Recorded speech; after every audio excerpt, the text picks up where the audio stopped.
Hi everyone, please subscribe to my channel. Blood Immortal Venerable, see playlist for other chapters and novels. I do not translate the novels. Credits goes to original translator and author of the novel. I only make it as an audiobook so it would be easier to just listen while doing other things. Credits goes to the author of the novel. I convert stories to audiobook for mental health, for multitasking purpose, for accessibility and time saving. Listening to audiobook is also beneficial for people who have disability. It improves our listening skills and improve our English comprehension, vocabulary and other things. So, thank you for listening. Thank you and thank you very much for your support. Chapter 783 Brotherhood 2.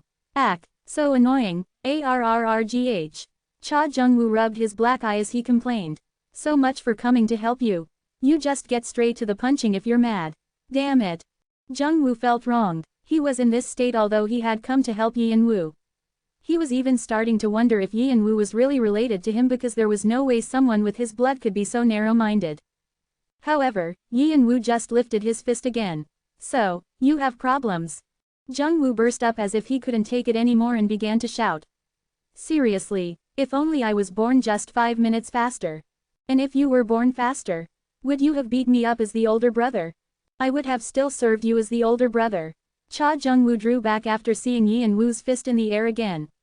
He felt wronged, but he'd be punched before ever being able to do something about it. Yi-in-woo looked at his fickle younger brother with disdain, but he decided to ignore him and turned to look at the door where those who passed the 99th floor would appear.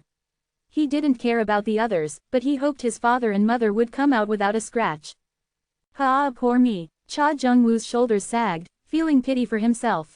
He not only had to walk on eggshells on Yi-in-woo, but he had to do it in a depressed state. So what if he reached a high position others couldn't touch? He had become the leader of Day Arrows that even great divine beings looked up to, but he still had a mortal enemy of a brother. When would he be able to escape this frustrating bridle of being brothers? Just as his stress grew, Jung-woo felt someone pat him on the shoulder. He turned around to see Shannon. Shannon's face was covered by his helm, but Cha Jung-woo felt Shannon understood him. I knew it, you get me. Nod. We're all victims. The two had become the best of friends. They had agreed to make a club among themselves one day. It would be called Victims of King Temper, or VKT for short. Open corner bracket. During the decades of followed master, many victims arose due to his temper and backstabbing, and no days were without their crying and screaming. This needs to be regulated somehow. Cha Jung-woo nodded in agreement. He took on a determined face. Then what should we do? He had a hopeful face, thinking Shannon had a solution. But Shannon just shook his head. There's nothing like that. What? Open corner bracket. Do you think anyone in the palm of King Temper's hand can be free? Cha Jung-woo drooped like a dog wet from the rain again. He continued to complain about Yi-in-woo, who was intently looking at the stage's exit door. Geez. But seriously, how did he know what I said on the 99th floor? Wasn't that the heavenly demon's territory? Open corner bracket. I told you. There's nothing King Temper can't do. Damn it. Cha Jung-woo thought Yi-in-woo must have used an unthinkable method again. However, he wasn't really as frustrated as he said. He'd just been joking in his conversation with Shannon. To be honest, he was relieved he had met Yi-in-woo here. At least he doesn't run away anymore. The fact that Yi-in-woo was waiting for them here meant they had the opportunity to talk. Jung-woo realized that something in Yi-in-woo's thinking had changed. He's probably waiting for our parents' wait. Cha Jung-woo burst up again. I got it. Open corner bracket. The only person who can stop King Temper. Open corner bracket. What? There's such great person in existence. Shannon had an overly excited face, and at that moment, a woman stepped out of a portal that appeared at the door. It was the person Cha Jung-woo had been waiting for. Moom. Cha Jung-woo jumped in Ray's arms, who was feeling a bit bittersweet about clearing the 99th floor. Rhea wondered why Jung-woo was acting like this, but she had a concerned expression. Yes, my son. What happened? Is something wrong? Hung beat me up. What? Yi-in-woo had been walking over to them, but he froze in his tracks. Rhea was glowering at him. Open hollow corner bracket. Hey. You bastard. He's threatening me, saying he'll kill me when he catches me later. Open hollow corner bracket. Hey. When did I? Hung's cursing at me right now. He's using open speaking so you can't hear him. Cha Yi-in-woo, I said to get along with your brother, didn't I? Why are you two still fighting at your ages? As Ray's onslaught of nagging began, Yi and Woo's shoulders sagged. Open corner bracket whoa, the mom card. Even I didn't think of that. Shannon was astonished. Yi and Woo talked back to his father, Kronos, all the time, but he wasn't able to say a peep in front of his mother. At that moment, Shannon knew where he had to stand. Ma'am, subordinate Shannon greets you. Rhea stopped nagging and took a warm smile as she saw Shannon greeting her politely. You must be Shannon. I heard you helped our sons out a lot. Thank you so much. Open corner bracket no, ma'am. I was just doing what needed to be done. Shannon was able to quickly get on Ray's good side with his unique bubbly personality. As he watched them, Yi and Woo face-palmed. He was being excluded here. This wasn't what he wanted, this was chaos. The heavenly demon smirks, saying he knows why monkeys' butts are red now. Shut up. The heavenly demon quietly lets out a PFFT sound. Arg, hey, you, just you wait. Sun Wukong left the 99th floor stage, aggravated. He felt this every time he passed through here, but this really wasn't something that should be forced on people. All of Sun Wukong's legends were foolish monkeys who enjoyed causing trouble, so completing the mission through a conversation like Cha Jung-woo had was absolutely impossible. Near the end, he had let down his guard and his butt was kicked by the legend of Fighting Buddha, and the heavenly demon was still teasing him about it. But the moment Sun Wukong opened the exit door, Yi and Woo looked over at him with a faint smirk. It was ominous. Did you see? I learned why monkeys' butts are red. Damn it, I saw only your left cheek was kicked, can I kick your right cheek to even it up? You wanna die? I think I'll win. Erg, seriously, I want to stick you all in a bottle or something. Sun Wukong let out a frustrated shout. The two most fundamental principles were light and darkness, but one of them was the heavenly demon and the bastard in front of him was darkness. Was this world really going to be okay without being reset? Sun Wukong scratched his head, but it dawned on him that Yi and Woo was taking out his anger on him. He quickly asked Cha Jung-woo for the reason. It feels like that bastard is letting out his anger on me. Open hollow corner bracket he is. He's sulking. Open hollow corner bracket why? Sun Wukong snorted after hearing the situation from Cha Jung-woo. And he pretends to be so cold-blooded. I guess he's different in front of family. He was amused because it felt like he'd seen a peek at Yi and Woo's humanity. Soon, the others who entered the tomb with them appeared one by one. Nocturne had such a stiff face that it was difficult to ask him what happened. Open hollow corner bracket shit. Who made this stupid stage?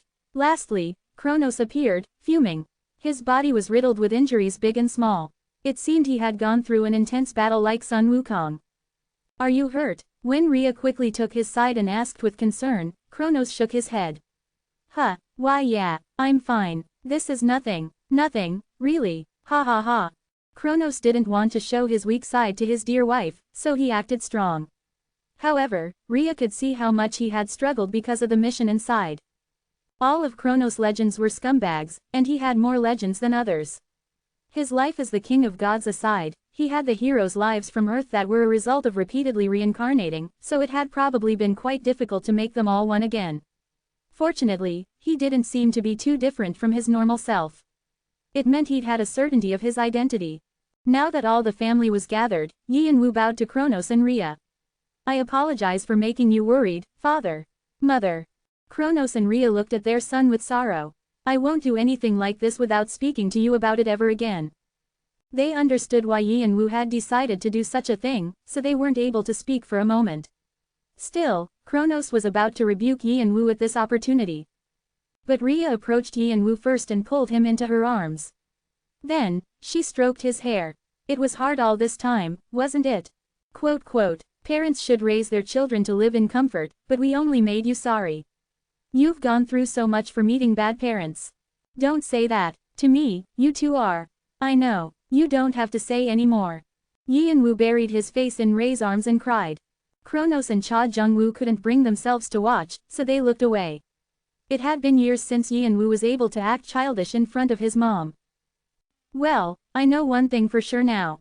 Sun Wukong carefully approached Yi and Woo, whose eyes were red. What? The eyes of the giant demonic divine dragon are going to be red from now on. Remembering how he teased Sun Wukong, Yi and Woo just wordlessly got up. He felt like he'd enter an endless pit if he talked back here. I'll open the door to the 100th floor now. Hey, fess up. You cried, didn't you? Yi and Woo stepped atop the stairs that led up to the sky. Open hollow corner bracket. You're going to storm in right away. Yes, I will. Kronos had a composed expression. I don't know about Yvilk, but Tongtian Jiaoju and the Bull Demon King aren't easy opponents. They survived until the end even when I used to rule.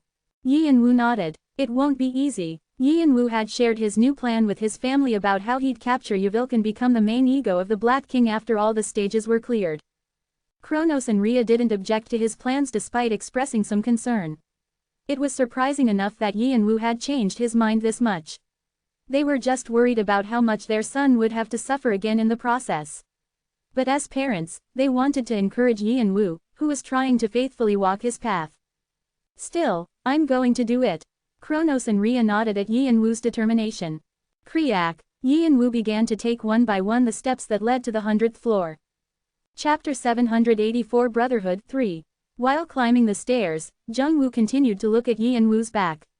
Something's definitely changed. It felt like Yi Yanwu was Yi Yanwu, but he wasn't at the same time. His mother and father probably felt the same thing too. Something had happened when Yi Yanwu cleared the stage before this, but Jungwoo couldn't tell what. Of course, that didn't mean another being was disguising himself as Yi Yanwu. If Jungwoo couldn't recognize Yi Yanwu, he couldn't say they were brothers. And who could copy that temper? If anyone could mimic that strange personality, that was even stranger than fiction itself. Just then, Yi Yanwu stopped. What is it? Is something wrong? Cha Jungwoo was quickly pulled back to reality. Yi Yanwu was furrowing his eyebrows. Their parents scanned their surroundings, wondering if someone was attacking them, but they couldn't feel anything. No, it's not that, it just feels like someone is talking about me behind my back. What? It's not you, is it? Ha wh, what are you talking about? Oh, of course, it isn't me. Cha Jungwoo learned what it meant to feel like one's heart dropped to their feet. He wondered if Yi Yanwu could read minds now. Even if he was the Black King's alternate ego, that shouldn't mean Yi Yanwu could read Jungwoo's mind since Jungwoo was powerful enough to be the owner of Day. However, Jungwoo wasn't able to hide his anxiousness, because his voice was quavering all over the place. Yi Yanwu glared at Jungwoo suspiciously, but meeting the eyes of his watchful parents, he clicked his tongue and turned around again. Just you get caught. I'm gonna destroy you. Cha Jungwoo froze as he face-palmed. That thing can't be human. It can't. It had been a long time since Jungwoo thought Yi Yanwu wasn't human, but the thing in front of him was even worse. However, with this, Cha Jungwoo became more certain. He really has changed. He feels too different. Jungwoo couldn't really explain it, but it felt like Yi Yanwu had become sturdier or more stable. The Yi Yanwu that Jungwoo knew always seemed to be chased and chasing after something. His mental state wasn't stable. He was always protecting himself with barriers, and those around him were concerned because they didn't know what those barriers might do. It was a kind of barrier that could attack enemies, his own brother, and himself. They had probably been created because of the sense of duty he felt to finish his revenge and become stronger as soon as possible. Yi Yanwu's mission in life had been to revive his brother and family. That didn't change even after he brought the tower down and became the Black King's alternate ego. Nor did it change after he revived his mother. Rather, he pushed himself even harder to run faster and further. It was clear what had made him so was his desire to return to happy normalcy with his family, even if it cost him his own life. It was a one-sided sacrifice. Jungwoo resented himself for knowing this but not being able to do anything about it. However, in the past few days, Yi Yanwu seemed to be quite different. Was it because he'd changed his mindset? Had something happened in the previous stage? Jungwoo had no way of knowing, but he thought the current Yi Yanwu seemed a lot better. He didn't seem to be chased by anyone anymore. He looked more at ease. Hung's new plan, can it succeed? Cha Jungwoo was worried Yi Yanwu's comfortable ease might be broken again. Transcending. I haven't transcended yet. I plan on finishing it this time. It was easy to understand what he meant. Yi Yanwu was saying he'd transcend the restraints and limits placed on him by the conceptual being that was the Black King. It sounded easy, but Jungwoo had no idea how it would work. Yi Yanwu would transcend the Black King, who existed even before the heavenly demon, even before the beginning of the beginning. It didn't make sense to Jungwoo. Is it easy? It's hard. Then how? But that doesn't mean it's impossible. However, Jungwoo didn't think Yi Yanwu wouldn't be able to do it. His brother had gotten here against normal conventions. I'm going to quickly catch Yvilk and become the main ego of the Black King to stop the wheel with my own hands. The plan's the same up to the part about stopping the dream. Then, I'm going to swallow all the egos of the Black King. I won't be a mere ego, but the real thing. You're going to become the Black King himself. Unlike the heavenly demon, who had a clear consciousness and unique mind, the Black King only moved conceptually. It was likely because he'd been around even before the concept of existing was created. Yin Wu wanted to become the main ego and change the Black King's foundation from the very base. He'd be rebuilding it all. Yeah, although it won't be easy. But that can't be called transcending. What are you gonna do after that? Even if you're the main ego, it'll take a while to digest all the other egos, and you'll still be trapped in the conceptual limits the Black King has. Cha Jungwoo wanted to help Yin Wu in any way he could. You're right, becoming the Black King himself means I'll have to continue dreaming like he did all this time. Then, that's where the most important part comes in. Transcending isn't something I can do alone here. What? The transcending and exuviating Jungwoo knew was a ceremonial process that had to be done alone. Divinity was something that was only given to those who could stand alone. Divine beings were creatures who escaped the limits of laws and controlled them instead. However, Yin Wu was saying he'd change this all from the very root. So, Jungwoo still clearly remembered the words Yin Wu said as he looked him in the eye. I need your help, my help. The words were imprinted in Jungwoo's mind. Could he do it? He suddenly felt nervous, but he quickly chased those unlucky thoughts away. He could do it. He tried to let only positive thoughts remain. No matter what, Cha Jungwoo steeled his resolve as he looked intently at Yin Wu's back when Yin Wu suddenly looked back. Was he going to give him some advice? Jungwoo waited silently. What are you looking at? Quote. Suddenly, Jungwoo felt annoyance overwhelm him. Yin Wu speaking hopeful words. Bullshit. They truly were brothers. Wouldn't it be easier just to let him disappear? There was a large stone door at the end of the stairs. The door looked like it wouldn't budge in the slightest. It was a similar door to the one that Yin Wu had gone through to reach where the Black King's ego was in the abyss. The only difference was the Black King's door was pitch black, but this one was shining golden light. The images on the door were those of turning a giant wheel or fighting something that was covered in darkness. Yin Wu realized the parts covered in darkness symbolized the Black King. It was the battle between the heavenly demon and the Black King that had gone on for so long that it was impossible to tell exactly how long. And it was still being fought. Quote. Yin Wu and the rest of his party turned silent from some moment. It wasn't because the atmosphere was serious but because a nervous buzz ran in the air. The heavenly demon pays attention to all of you. No one knew what was behind this door. However, Yin Wu knew better than anyone this would be the last place he reached. Then I'll now open the door. Yin Wu pushed the stone door open, and golden light spilled out. Simply being exposed to the light felt like all the evil in their souls was being washed away. It was a glorifying sensation. Whoosh! Yin Wu stopped opening the door and grabbed the hand that suddenly attacked his neck. Open hollow corner bracket, you're good, just as I thought. It was a woman's amused voice. Tongtian, is that you? Before Sun Wukong could speak any longer, the stone door opened wide and thick darkness came at them like tentacles. You have entered the 100th door, the gate of the end. The stage mission is being given. Tongtian Zhaoju has manifested. Unable to read the message regarding the mission, Yin Wu quickly moved his shadow to deflect the darkness threatening his party. Ba-ba-bomb. At the same time, Sun Wukong jumped forward. Crash! An explosion of golden light tore the darkness apart as Tongtian Zhaoju appeared. Sun Wukong smirked as he saw her crumpled face. Long time no see, Tongtian. You guys are bothering me until the end. If someone heard, they'd think we're stalkers. Hey, get the facts right. We're not the stalkers, you are. Shut up. Crack-crack-ra. While Tongtian Zhaoju and Sun Wukong's battle began, the world of light was divided, revealing a giant hall. It was like they'd entered a vast temple, no, a palace. There were images that continued the ones on the stone door drawn on the dome ceiling. They depicted the lives of the countless faces, from Li to the heavenly demon. Pat. Below them, the bull demon king walked forward with heavy footsteps.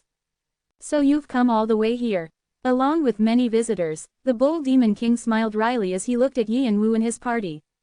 Yin Wu asked apathetically, where's Yvilk? Yvilki's in the middle of the ceremony. He's very busy. So. Thud. The bull demon king struck his cane down on the floor. It was an action that made everyone feel more pressure. The aura of the first beast and emperor was truly stunning. You can't take a step further. The Bull Demon King had a warm smile like he was a grandpa next door, but he also brandished an aura that couldn't be ignored. Father. Open hollow corner bracket, all right, close hollow corner bracket. However, Cha Jung-woo, who had already decided to do anything it took to help Yi-and-woo, wasn't someone who'd be moved by such aura and pressure. Whoosh. Reading his youngest son's thoughts, Kronos turned into Scythe and combined with him. The son of Day, Eros, spreads its light throughout the world. Rumble. The moment Cha Jung-woo and the Bull Demon King clashed, Rhea and Nocturne jumped in. Rhea controlled space, buffing her companions while debuffing her enemies, and Nocturne quickly pulled out his sword and slashed the Bull Demon King's right arm. Everyone was trying to buy him time, and Yi-and-woo internally thanked them as he raised his head. At the center of the dome, he could see a massive golden shape floating above. Chapter 785 Lee's Torch 1. The trial of the 100th floor is beginning. Trial. You have passed through 99 trials and obstacles. The path you have walked and the accomplishments you have made are much admired and praised. Now, you face your final trial. Lee's light, which you obtained on the 99th floor, will be engraved in your soul and guide you down the right path. However, the light sometimes leads you down the comfortable but wrong path, and if you had fallen for it, you would not be standing here today. Lee's light is those whispers in your ears. The internal voice gives you endless possibilities of walking new paths, but at times, it can tempt you into a path of ruin. What allows you to distinguish this is your reason and self-training.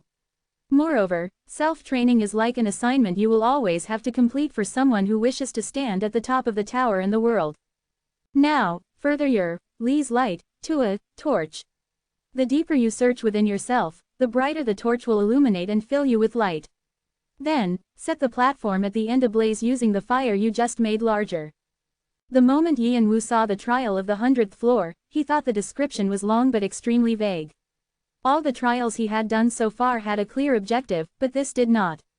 Although he wondered what and how to change Lee's light to a torch, Yi-and-woo believed a task like this was apt as the final trial. If nothing had happened, the fire that lights up the platform would have been a signpost that pushed away all darkness and brightened the dream. The platform high above was most likely the core of the tower, which was really the Rui Bang. If one could set fire to the platform, they would definitely be worthy of being called the Heavenly Demon's successor. This was most likely the moment the Heavenly Demon had been waiting for, as he'd always said he wanted to pass everything on to the later generations since he was now part of the past. The Heavenly Demon snorts, saying you've completely put a stop to those plans. But you were the one who didn't stop me until the end. The Heavenly Demon says happenings of the world belong to those who live it, not someone who watches over it like him. Is that why you did nothing when those executors and opponents were running rampant? Even when your son met such a bad ending? The Heavenly Demon silently smiles at you. You really never give answers. The Heavenly Demon silently smiles at you. All right, well, now I'm certain of one thing. Yi-and-woo opened all his senses. Swish. 7th step Dragon Body Awakening. All powers have been released. Sky wings, black and red wings unfurled, and a hot shadow spread across Yi-and-woo. He looked at the golden object that was atop the platform while staring directly at the Heavenly Demon, who was most likely watching them from beyond it. Perhaps his eyesight had slightly improved after leaving the 99th floor, because Yi-and-woo felt like he could see the Heavenly Demon in the Chang'an Library putting his book down to take a closer look below. The Heavenly Demon was smiling, as if telling Yi-and-woo to do whatever he wanted. Just as when Yi-and-woo had first visited the Chang'an Library, the Heavenly Demon was silently encouraging him. I trust you won't restrict my actions, and I'll do what I want. The moment he saw the Heavenly Demon nod, Yi-and-woo flapped his wings and floated above the golden object. As the description of the trial stated, Yvilk was in the process of making Lee's light into a torch, trapped in his illusory world. Since Lee's light was sleeping in the depths of one's soul, Yvilk was most likely revisiting the legends that made him. He was probably searching for components that would allow him to make the light brighter. Yi-and-woo's plan was to enter Yvilki's legends and ruin it all. No, he was going to swallow Yvilk completely. The Heavenly Demon asks if you know the extent of danger regarding what you're attempting to do. Of course, as the Heavenly Demon said, Yi-and-woo knew it wasn't going to be easy. There was nothing more foolhardy than trespassing into someone's legends, which were a collection of everything they had lived through. You could become lost or crushed without a trace, being destroyed eternally. Yi-and-woo was aware of this, having come close to death several times in Chronos Legends. And this was Yvilk, the being who had opposed the heavenly demon for eons, living as the Black King's main ego. Yianwu couldn't even begin to imagine the number of legends he had. But that also means there's no better place than to swallow him completely. Yianwu would be running his head into a lion's mouth, but he didn't see any other option. Unlike Yvilk, who wanted to create a safe haven to escape to, Yianwu wanted to hoard everything the Black King had to himself and change the dream and wheel to his liking. If he didn't venture, he wouldn't gain anything. Open hollow corner bracket Jungwoo, as I said earlier, I can't reach you any longer if I go in there. Yianwu used open speaking with Jungwoo right before reaching the golden object. Jungwoo spun to look at Yianwu from his fight against the Bull Demon King. Although Yianwu had already given him an explanation, Jungwoo's gaze was shaking. He was probably scared. The moment Yianwu entered the object, Jungwoo knew that it could be the last time the two brothers met. From hunting Yvilk to transcending after shedding the limits of the Black King, Yianwu was going to spin the cycle without rest. There was no such thing as a path to escape. He just had to keep on going forward. This was why Yianwu asked Jungwoo for his help. To escape from the endless cycle and find a path that led astray to escape, he needed Jungwoo. Normally, he would have tried to take care of it on his own, but Yianwu had decided he wouldn't shoulder all the burden alone anymore. He wasn't a god but a human. Open hollow corner bracket yup. Don't worry. Jungwoo nodded. Open hollow corner bracket take good care of our parents. With a faint smile, Yianwu was able to enter the object without any worries. And with that, the world was turned upside down. Whoosh. You have entered some hungry ghost's purple world. What an ominous name. Yianwu scoffed at the message that popped up in front of him. Purple was commonly seen as an unlucky color. It was an indication of how tough Yvilki's life had been. But how do I find him here? Yianwu scanned his surroundings with narrow eyes. It was a rough environment that didn't seem to be capable of housing any living organisms. Boiling hellfire made up the river, and the earth was a glittering black from evil intent and grudges. Walking above it all were strange, gruesome creatures. Even the home of the dead giants hadn't been this ruined. Yianwu had also once entered the depths of the underworld to see hell, but that was nothing compared to what he was seeing right now. Yianwu quickly realized where he was. This was the realm of hungry ghosts, a world located at the very bottom of all dimensions known as the Six Realms. It was also where people going through reincarnation fell if their sins were too great. He was probably born here, right? During the fight with Sage Yvilk, Yianwu had taken a peek at some of his legends. Of those, one had been of his birth. Yvilk was born as the lowest class hungry ghost in this realm, and he had been forced to eat trash or skeletons, being at the bottom of society. But as time passed and he gained reason after consuming and consuming, he evolved. However, he had great resentment toward the world, so he was chosen as an executor. In the end, he became a monster that swallowed the entire world and universe. After that, he continued to consume as a demonism and ended up as the main ego. Now, Yvilk showed cold indifference and judgment, but he used to have a volatile nature. He wants to create a new world. A world without any conflict. How ironic. Yianwu laughed in disbelief. Anyhow, he needed to find Yvilk now, but the problem was, if he spread his range of cognition too far, he could be in danger. He probably knows by now that I've entered. This is a battle of wits. Yianwu wondered how he could approach Yvilk without getting caught. He couldn't use his powers for the time being either. Powers were actions that recorded domains in the laws of the world, so he would get caught easily if he used them. Can I chase after darkness? The thought suddenly occurred to Yianwu. Yvilk had entered his own legends to create Li's torch, so he was making a new world that combined darkness and light. However, it wasn't easy to create a world. There was a reason why only the heavenly demon and the Black King were able to control dreams and wheels. Even if Yvilk held the two properties, creating something from nothing was near impossible. The heavenly demon was only able to do it because he was the heavenly demon. There was no way Yvilk could do it with his current level of power. What Yvilk wanted to create was like a microcosm too. He could be planning on expanding it to make it equal to a dream or wheel, even though it was impossible right now.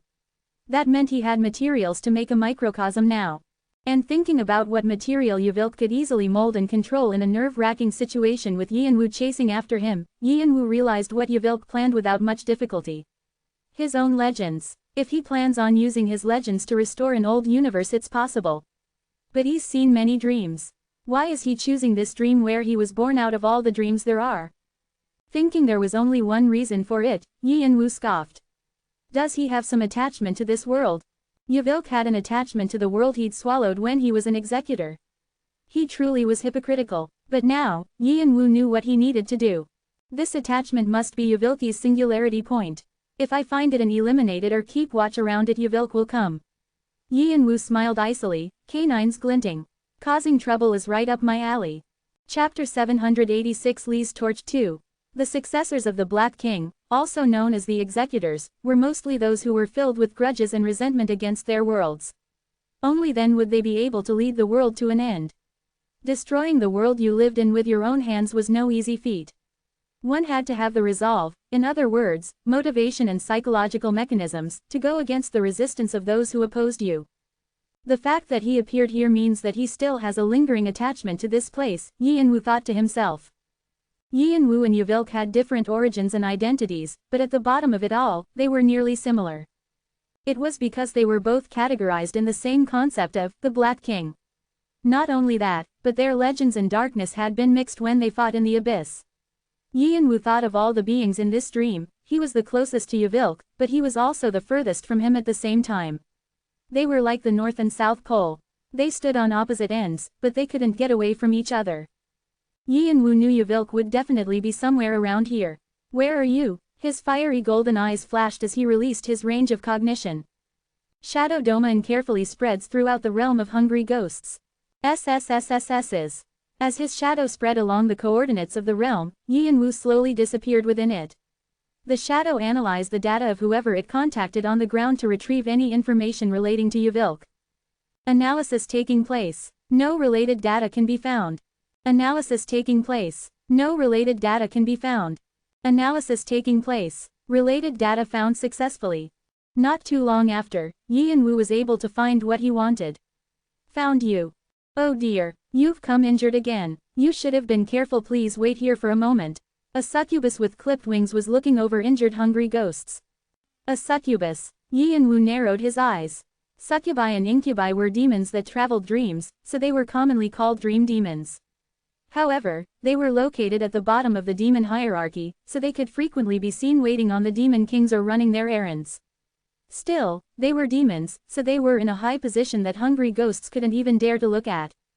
But there's one here. Wu quickly read information about the succubus from the system data. Succubus with one clipped wing. Name, outline. Race, fallen dream demon. She is the only daughter of the dream demon king, who ruled a universe in the god realm, the highest realm of the 6 realms. However, she was chased out after a coup. She has been hiding in the realm of hungry ghosts since. She has fallen, and she is weakening. Wu scrolled through the description to the section he needed. Feeling empathy for the hungry ghosts of the realm, she took in the lowliest hungry ghosts and is currently looking over them. She felt empathy and is caring for some hungry ghosts. Wu's gut told him this section was the most important. When Yvilk was a hungry ghost, he was so weak that he walked on eggshells around other creatures. If what Wu saw of Yvilk's legends were true, it was likely this succubus was Yvilk's savior.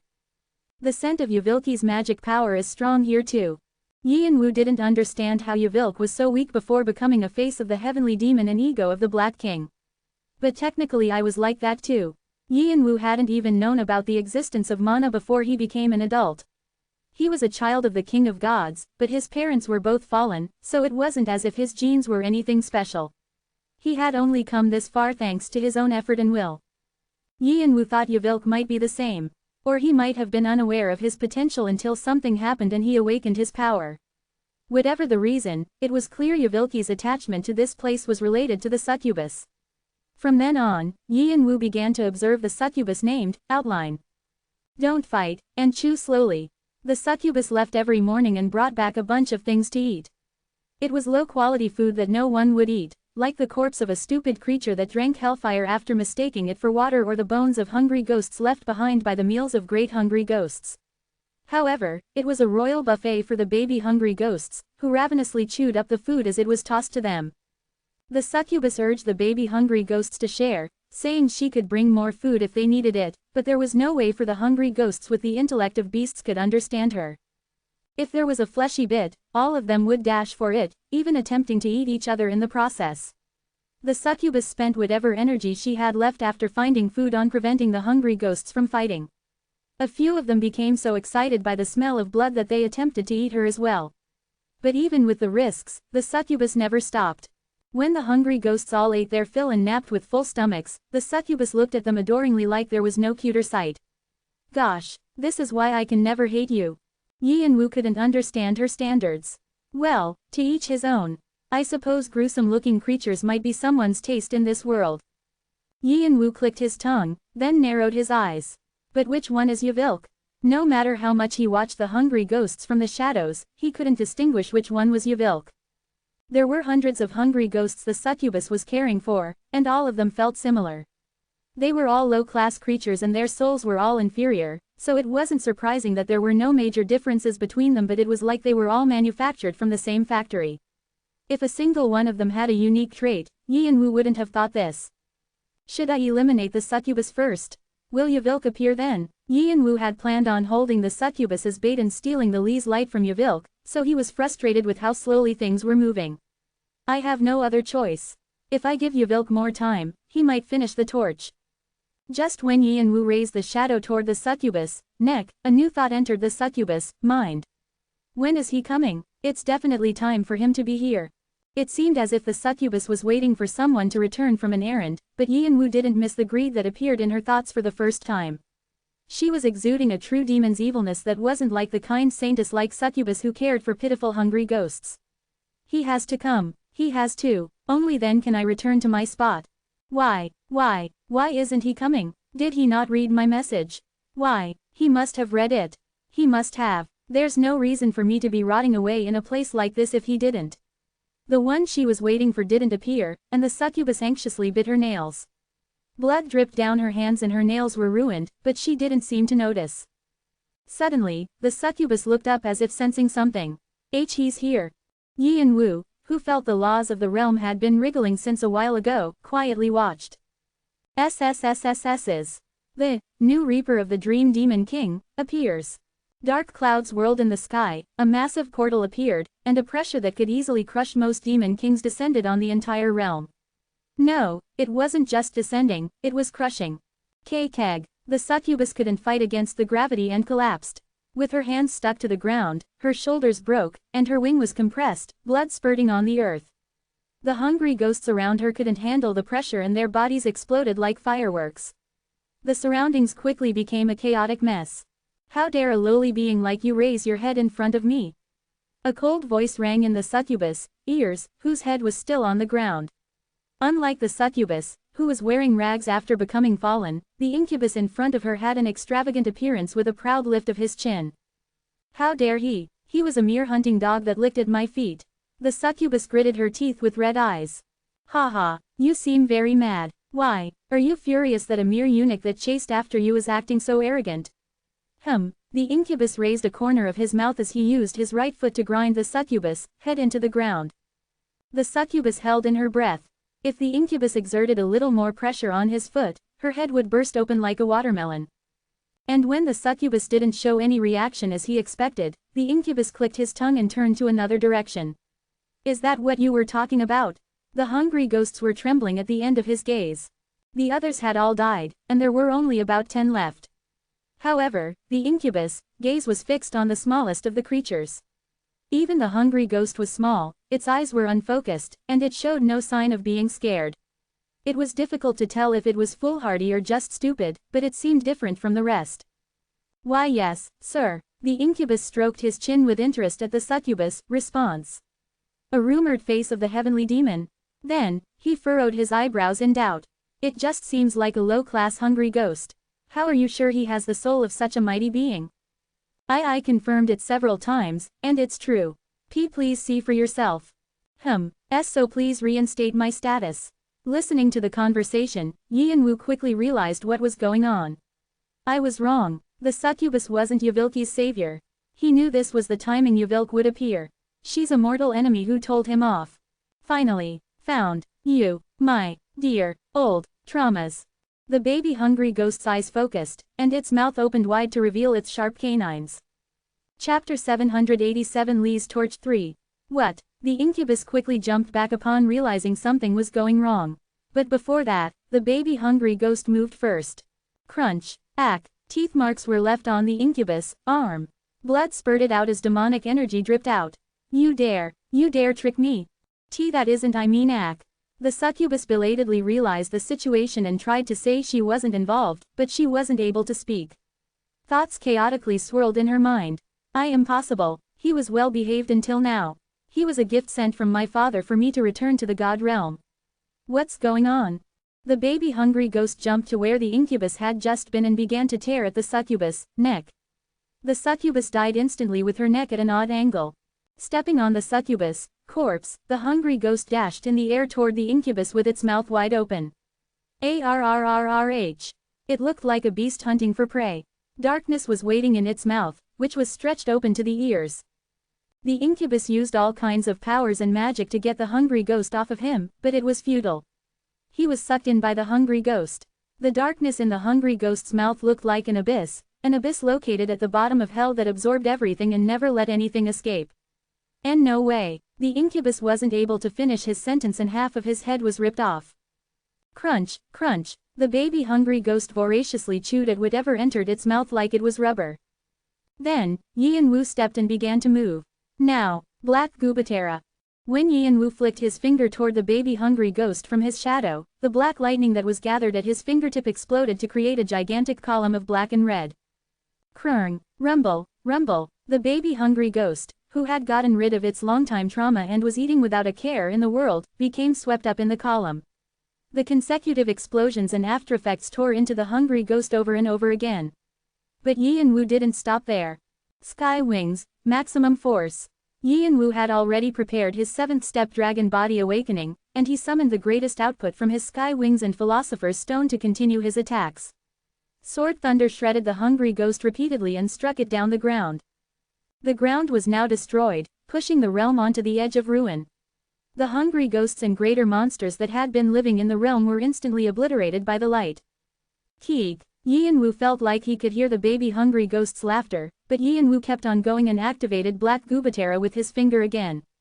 Crash. The explosion's impact spread along the surface of the realm and shook the other connected 6 realms.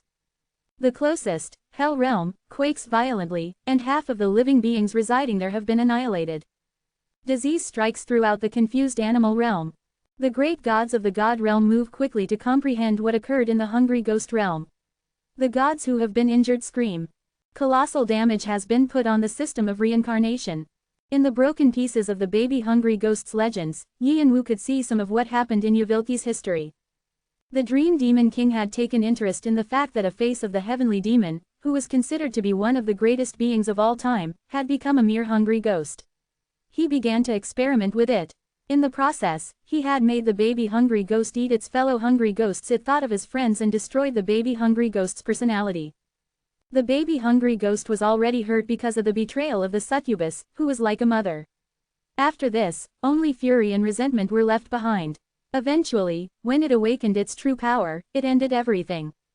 And the Black King took an interest in him, appointing him as an ego. It was extremely ironic that a face of the heavenly demon, who was trying to maintain the dream and wheel, would want to lead the world to destruction. The baby hungry ghost hadn't wanted it, but its fated suffering made it an executor. After the hungry ghost realm met its end, the baby ghost entered the abyss and ate the other egos of the Black King. This was the only identity it had now. It took on the identities of Sage and Yuvilk after countless dreams had faded and the wheel was spun endless times. By then, he had become the main ego. No other ego dared to challenge him. But he had returned to being a baby hungry ghost, worried about whether or not other creatures would eat him. Viewing all the memories, Yin Wu realized what the baby hungry ghost, Sage Yuvilk, was aiming for. Was he planning on getting rid of all his traumas to complete Lee's torch? If the 99th floor was one that allowed you to establish a sure identity by reviewing your legends, the 100th floor was one that would allow you to improve your established identity and freed you from the restraints of the world. Saying one could become a god after climbing the tower meant you would become a magnificent and free being. This was what Yuvilk wanted. No matter how much time passed, the deep-seated trauma couldn't be erased, even if he was a divine being. He probably wanted to erase his past and stand tall, creating a world without any of his pain. If I attacked the succubus first, that would have put me in a tricky situation too. Yin Wu would have gotten rid of Yuvilki's trauma for him, which was something that would please Yuvilk and not harm him. Anyhow, Yin Wu still managed to attack when Yvelk descended, and he had succeeded in tearing his being apart before he could fight back. Krrrrrrr. Do. The Hell Realm has fallen. The Animal Realm has fallen. A colossal crack has appeared in the frame of the God Realm. All the beings in the 6 realms are horrified by the Black King. Warning: the legends of the main ego of the Black King are in a precarious state. Destruction is starting. It is advised you escape. Warning: if the main ego of the Black King collapses completely, you may be buried with the legends. It is advised you escape. Warning: the main ego of the Black King is starting to be destroyed. Despite the infinite warning messages, Yin Wu stiffened at the fact that the being he was searching for was gone. He's not here. Although the baby-hungry ghost has been torn apart multiple times, Yin Wu didn't see Yvelk's real body. It's a trap. Got you, puke, keg. Yin Wu saw 5 fingernails penetrating his chest. Behind Yin Wu, a space opened and Yvelk appeared. Ohio. Snooping. I didn't know you'd have such a hobby. It's a crime to look into someone else's private life. Warning: pressure is put on your soul. Warning: you have been damaged by a divine being. Cracks have appeared. Escape to a safe place and restore your divinity. Warning: darkness with evil intent is being forced into your body. The cracks are widening. Hurry and escape. New warning messages filled one side of Yvelk's vision.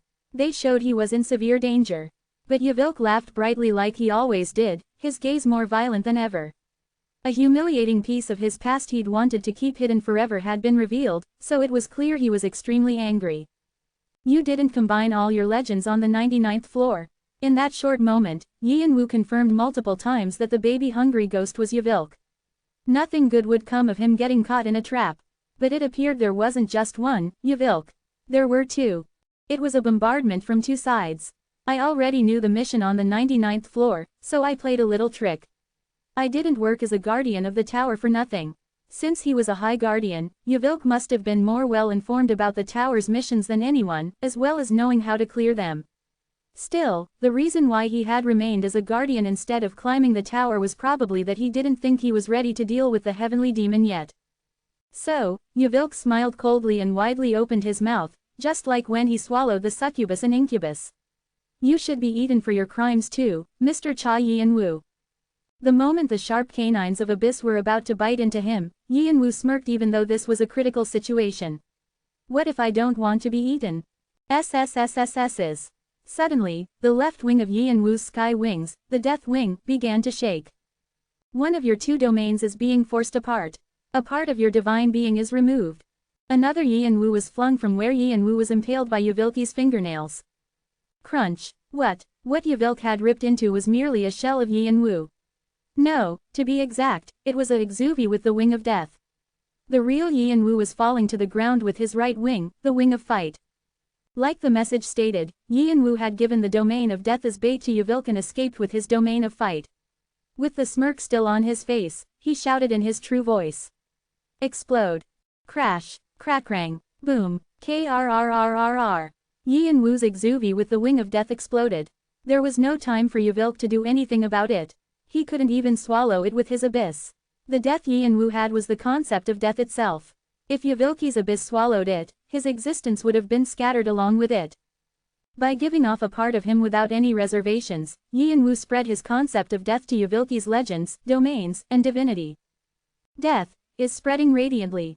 The main ego of the Black King kicks and struggles to avoid death. It cannot be resisted. The main ego of the Black King activates all power to resist death. Death has been implanted in Yvelk's powers and they have been invalidated. The main ego of the Black King activates all the authorities he can to break death.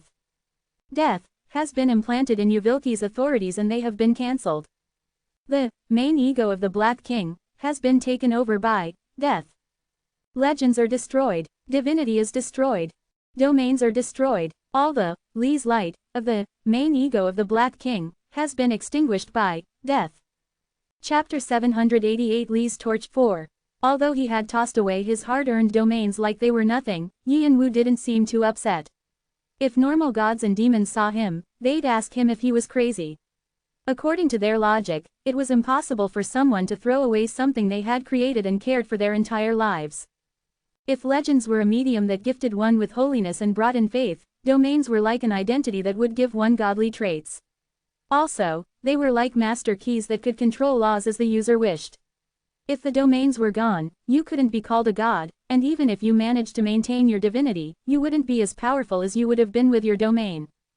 Shannon, Hanryong, and the others watching in the shadow couldn't help but sigh.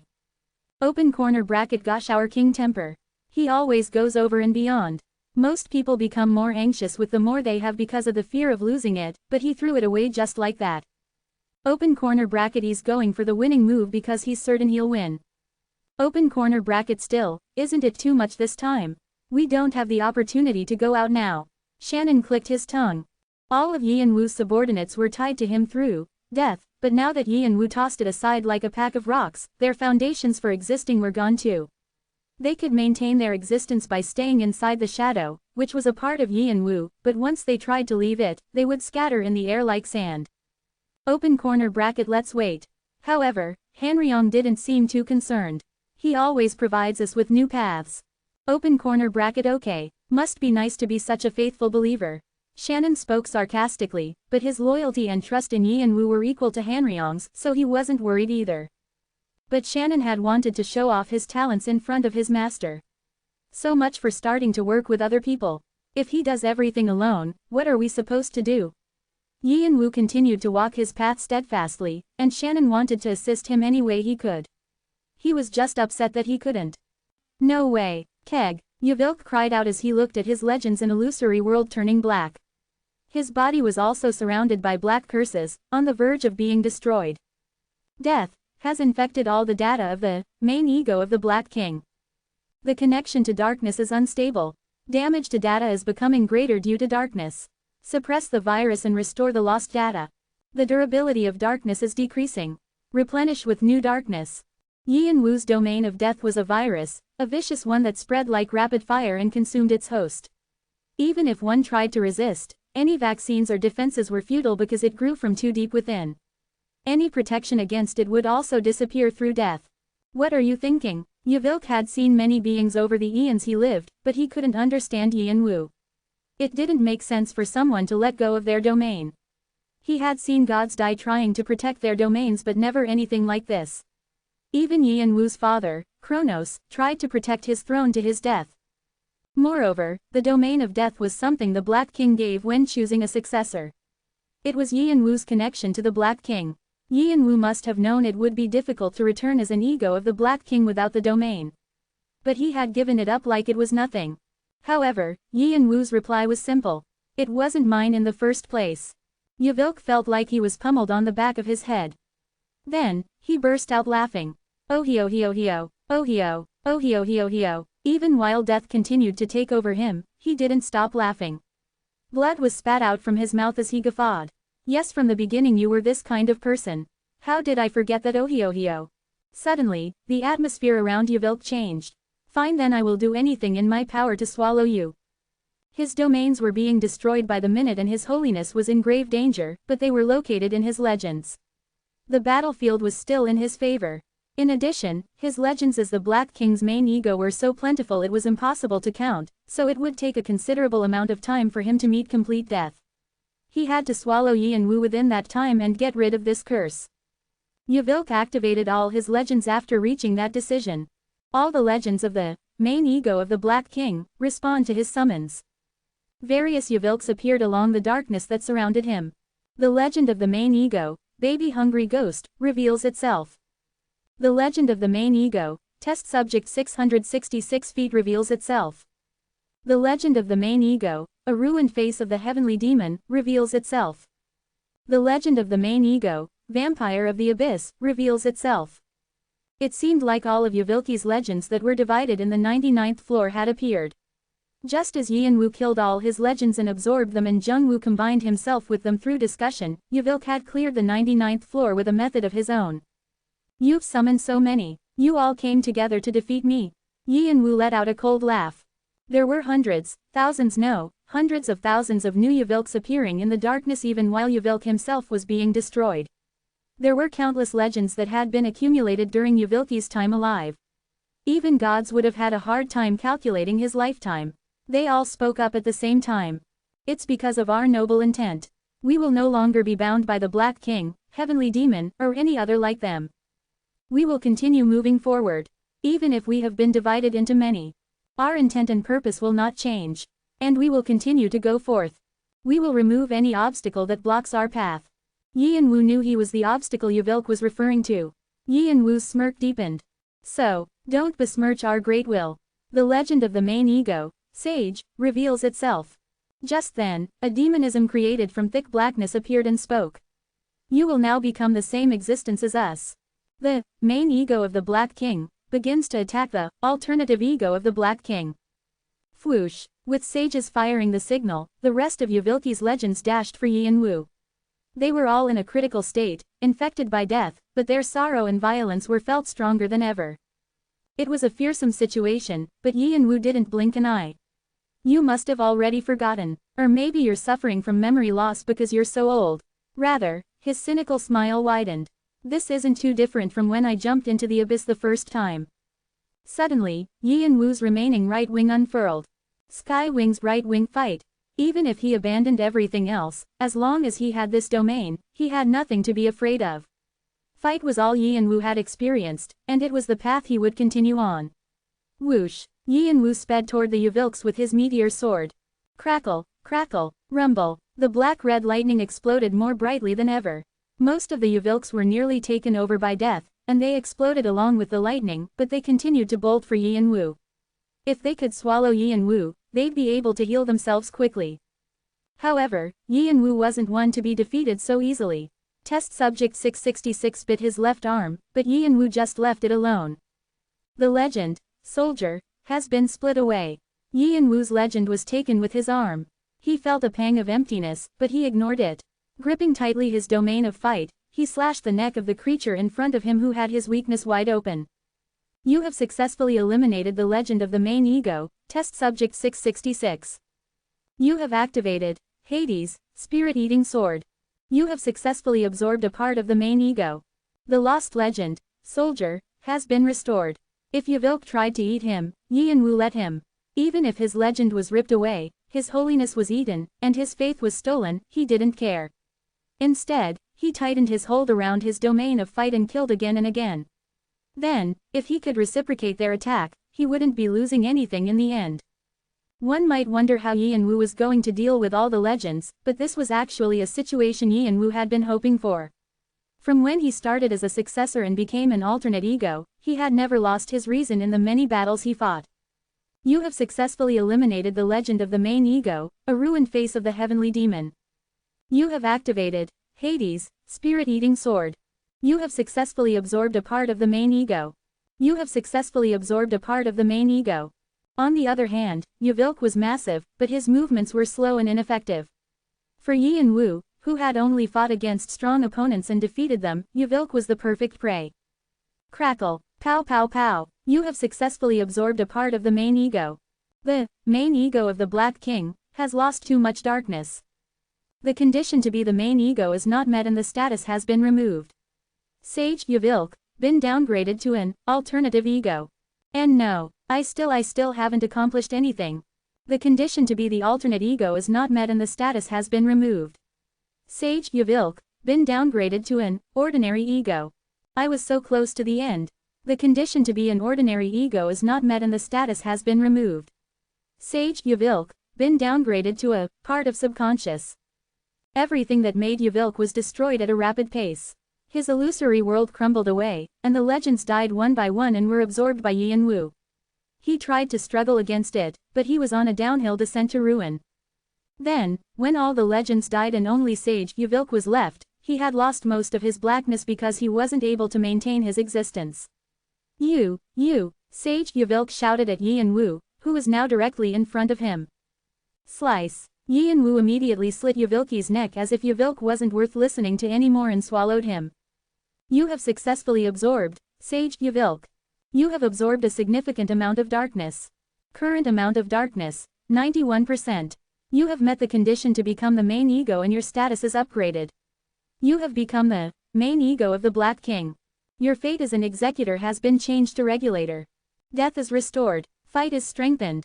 You are able to dream the dream. You are able to spin the wheel. You have gained the qualification of Emperor. The title, Black King, has been created. Chapter 789 Lee's Torch 5. The Black King, Yin Wu didn't know how to feel. Technically, he wasn't the complete Black King but his main ego. Still, since this position was one that represented the Black King's will, he thought something would have changed, but there was none of that. He already had powers near omniscience and omnipotence, so it didn't feel too different. Rather, Yin Wu felt more restricted. When he was just an ego, he was able to act independently because he was somewhat free. However, the moment he became the main ego, it felt like everything around him was tying his hands and feet down. He felt heavier. And I'm sinking. At that moment, Yin Wu realized that sleep was slowly crawling up on him. Darkness awaits you. Abyss waits for the main ego. The Black King, who was awake for a short moment, starts to close his eyes again. Yin Wu understood why the Black King was always sleeping. Because he was so massive and had a vast mind, it took up a significant amount of energy just to stay conscious. Moreover, maintaining a colossal form composed of countless demonisms was a very inefficient way to use energy. Trying to stay awake was also a problem. If the main ego continued to move, the Black King would awake completely. Yin Wu would be asking for the end of things to come if he did that, so he had no choice but to return to the abyss. Unless I dominate the other demonisms and take authority like Yvilk did, it'll be impossible. Even if I do, no one knows how far the dream will have progressed either. Yin Wu bit his lower lip. I didn't even get to say my goodbyes yet. Yin Wu contemplated a way to wake up on the outside again. If he fell asleep like this, he wouldn't be able to see his family for a long while. He wanted to tell them not to worry since he'd return no matter what.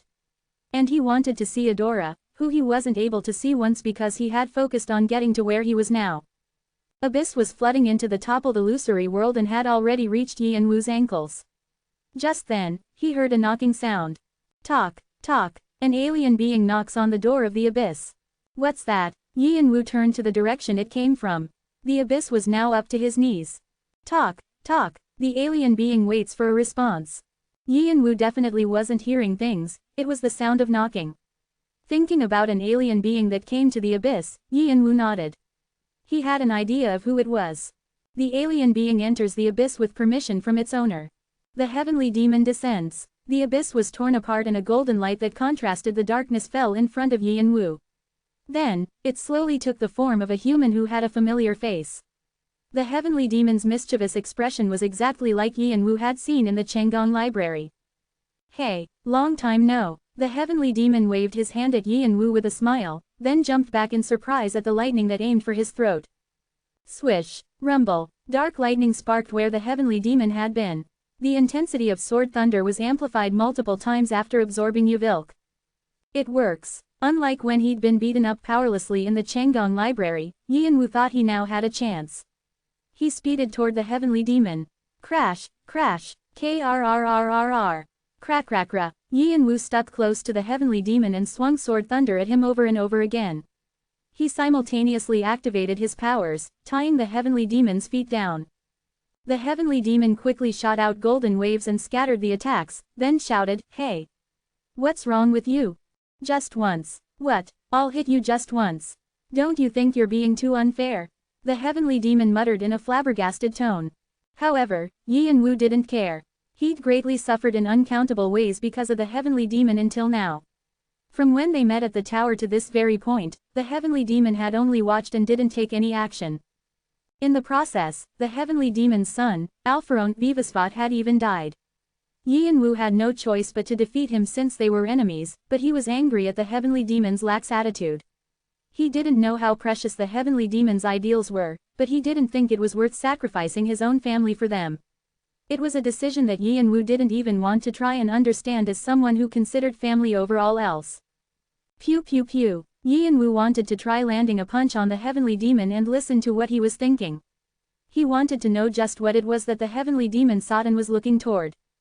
Do. It's working. Contrary to the past, Yin Wu's power was now working on the heavenly demon. The heavenly demon wasn't retaliating, just scratching the back of his head, but still. It felt different from before. They were probably on the same level now. No, am I still at a disadvantage? The Black King's pure strength was definitely equal to the heavenly demons, since the two were direct opposites. However, the reason why the Black King had fallen asleep again without being able to resist the heavenly demon's deterrence was because he wasn't able to unite all his energy as one. His energy was inefficient, his movements were slow and dull because of all the egos he had. But Yi and Wu thought this gap in power could be closed soon. Boom, boom, Yi and Wu and the heavenly demon clashed fists, and they were both pushed back to opposite sides. The abyss that filled the world was now up to their waists.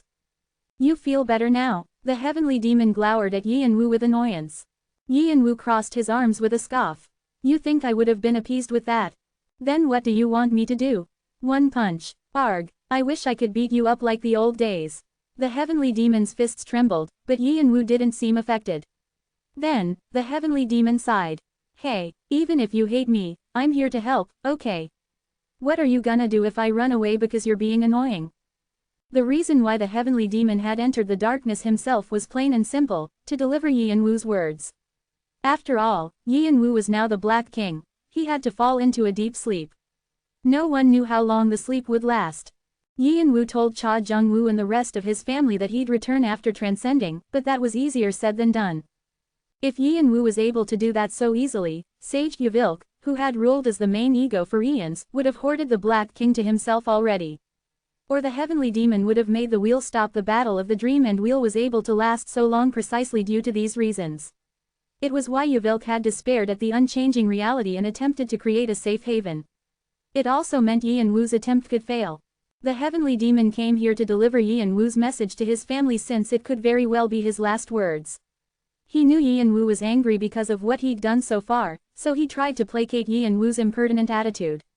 He didn't know how many times he'd have to clash against Yi and Wu as the Black King in the future, so he'd also intended to intimidate Yi and Wu now that he had the opportunity. Go ahead, Yi and Wu responded with his arms crossed, somehow even more impertinent than before. What, if you can escape, go ahead. But I'm going to abandon this position and escape too. Quote exclamation mark quote. The heavenly demon gaped at Yi and Wu's unexpected attack. It seems the reason why you were watching without interfering was that you wanted an ego of the Black King who would work with you, but you barked up the wrong tree. To be honest, I don't really want this position or need it. I just want to throw it away and escape. Yi and Wu smirked. But that's not the case for you, is it? You finally have the chance to put the Black King down, but if I leave, it'll become chaos again. Things will get complicated for you. Am I right? The heavenly demon stayed silent for a moment, then asked in disbelief, were you also like this? I learned from a Mr. Sun who lives in some library. What a smart mouth. The heavenly demon ground his teeth, but he became certain that Yi and Wu wasn't going to leave this place. The abyss was now at their stomachs. So, what do you have to say? Before that, can I ask you something? What, when did you choose me? Oh, that, the heavenly demon hadn't known about Yi and Wu when they met in the Changgong library. No, to be exact, he didn't seem too interested in the tower's events. It might have been an act, but there was no reason for the heavenly demon to do that with his overwhelming power. That meant he hadn't chosen Yi and Wu from the beginning. I didn't really choose you, per se. What, my job is simple, to make the Black King sleep and spin the frozen wheel. That's all. Quote exclamation mark quote. I just watch. Sometimes I get rid of things that get in the way of the wheel, but my mission is the same. Yi and Wu recalled what Alpharaon always shouted toward the sky, the path between heaven and earth. He referred to splitting the barrier between the heavens and the earth. I keep the heavens and the earth separate and leave alone the ones who live on the earth. That's why I make the Black King sleep. Mortals and divine beings alike will feel fear and despair if they know such an absolute power exists. They won't be able to do anything if they know. Quote, moving forth with hope no matter how dark the situation is, and creating your own path. These are my ideals and the world I want. Had the heavenly demon ever spoken his mind like this? Yi and Wu didn't remember. The only things he knew about the heavenly demon were things he assumed. It felt strange to hear the heavenly demon speak of these things with his own mouth. Your accomplishments are purely your own, and they're what I've been waiting for. So you're free and on your own now. You can decide whether or not to stand against me like Yvilk did, or transcend from all of the Black King's limits and return everything to how you wish. Yi and Wu felt the fog in his mind clear. He'd been concerned that he had just been a chess piece on the Heavenly Demon and Black King's game board. His fate would be too pathetic if that was the case. But fortunately, that wasn't what happened. Perhaps the Heavenly Demon had continued to wait for humans to break out of their own shell while the wheel spun countless times, producing executors and opponents. All right, that's enough of talking about me. The Heavenly Demon clapped. The darkness was now below their chins. I can't stay here any longer.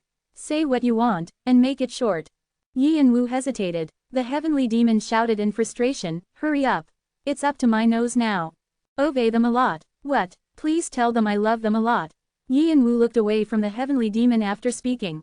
The Heavenly Demon saw the tips of Yi and Wu's ears were red. Okay, I will. PFT. The Heavenly Demon disappeared with that. The abyss now reached the top of Yi and Wu's head, and the world became dark. Thud. He heard the sound of a door closing from somewhere. And when he opened his eyes again, countless demonisms were glaring at him. What an interesting, me. Give me your spot. No, to me. Yi and Wu dashed toward the loud demonisms, creating Li's torch after finding his true identity. Sky wings. Yi and Wu planned on swallowing all the demonisms here and becoming the real ego. Then, he could attempt to transcend. He didn't know how long the battle would last, but he would do it to see his family again. Chapter 790 Deus Ex Machina 1. Kra. The creature was colossal. The giant mass seemed to connect the heavens and earth, and it exuded an intense aura. Open hollow corner bracket the first beast. It's definitely not easy to fight this guy. I agree. Cha Jungwoo nodded at Kronos' voice that rang in his head. He found fighting against the Bull Demon King was extremely difficult.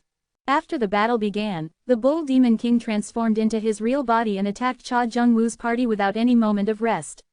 He was the first beast and emperor. And because he had lived through the ages, he was an opponent who was too strong and overwhelming. Since Jungwoo and the Bull Demon King had directly opposing strengths and Jungwoo lacked power compared to him, Jungwoo's party was busy trying to defend themselves. The first beast attacks the son of De Eros. The first beast wants to destroy De Eros. Damn it, Cha Jungwoo jumped back in surprise. Thud, thud, thud. However, the Bull Demon King displayed a speed that was shocking for his size. Each step he took crushed space and made the distance seem irrelevant. Rhea activated Quirinale's power to try and stop him. The power, absolute territory designation, has failed. The power, domain declaration of Quirinale, has failed. The power, magic space compression, has failed. The first beast is running rampant.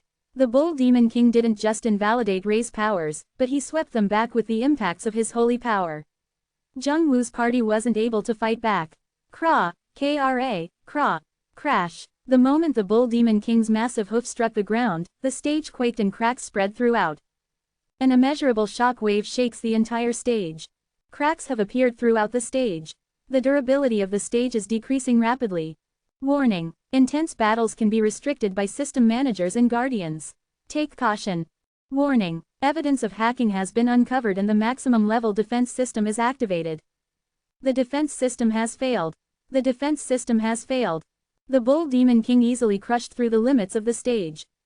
Open hollow corner bracket. The question is how that crazy old man is going to be stopped. Close hollow corner bracket. Kronos laughed in disbelief as he looked at the Bull Demon King. During his rule, the 7 Demon Kings had been difficult to deal with, but he had never fought against the Bull Demon King himself, so he thought the many rumors surrounding him were exaggerated. But compared to the current Bull Demon King, those rumors were nothing. Rather, Kronos thought it was more incredible the Bull Demon King hadn't been greedy for more. The Bull Demon King appeared more fearsome, and Kronos was frustrated because he couldn't figure out how to defeat him. If Sun Wukong came and helped, this entire fight would flow more smoothly. Open hollow corner bracket. But he seems pretty busy over there too.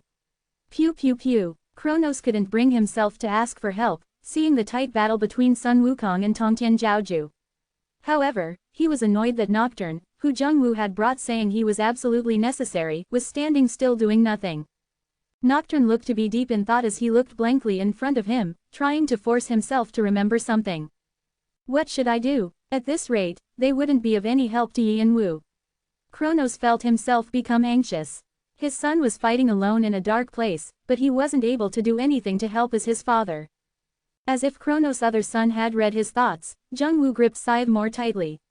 Don't worry too much, father. Open hollow corner bracket. But Hung will do well as he always does. Open hollow corner bracket I know, but close hollow corner bracket Kronos' voice trailed off. He felt like finishing what he was saying would make him feel like a pathetic father. He felt too apologetic toward his sons. And our job is to stop the Bull Demon King, not defeat him, right? Kronos realized that Cha Jung-woo wasn't simply trying to comfort him, but trying to look at the situation in a positive light. He asked, "Do you have a plan?" "I don't know if it'll work, but..." Cha Jung-woo let out a heavy sigh. Then, he took in a big breath and spread his sky wings. "The son of Day Eros shines brightly. I think we'll be able to annoy him a bit. The son of Day Eros attempts to expropriate all the ancient gods connected to him. The forgotten ancient gods respond. The ancient god, Oryx, opens his eyes for the first time in countless dreams and looks at the sun. The ancient god, Sibelkyug, calculates the light of the sun and whether or not the sun can utilize him properly. The ancient god, Sty, distinguishes whether the sun can be their new representative. Oryx accepts the summons. Sibelkyug accepts the summons. Sty accepts the summons. All the connected ancient gods have acknowledged the son of Day Eros as not a mere successor but a complete inheritor. The laws and holy power of the ancient gods are given to the son of Day Eros. The light of the sun becomes brighter. Just then, the Bull Demon King, who was chasing after Rhea, looked toward Cha Jung-woo.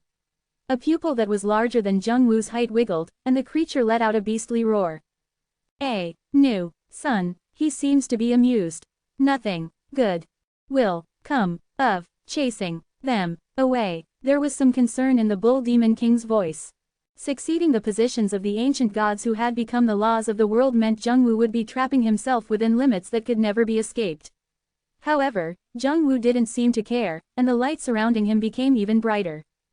A new emperor has been born.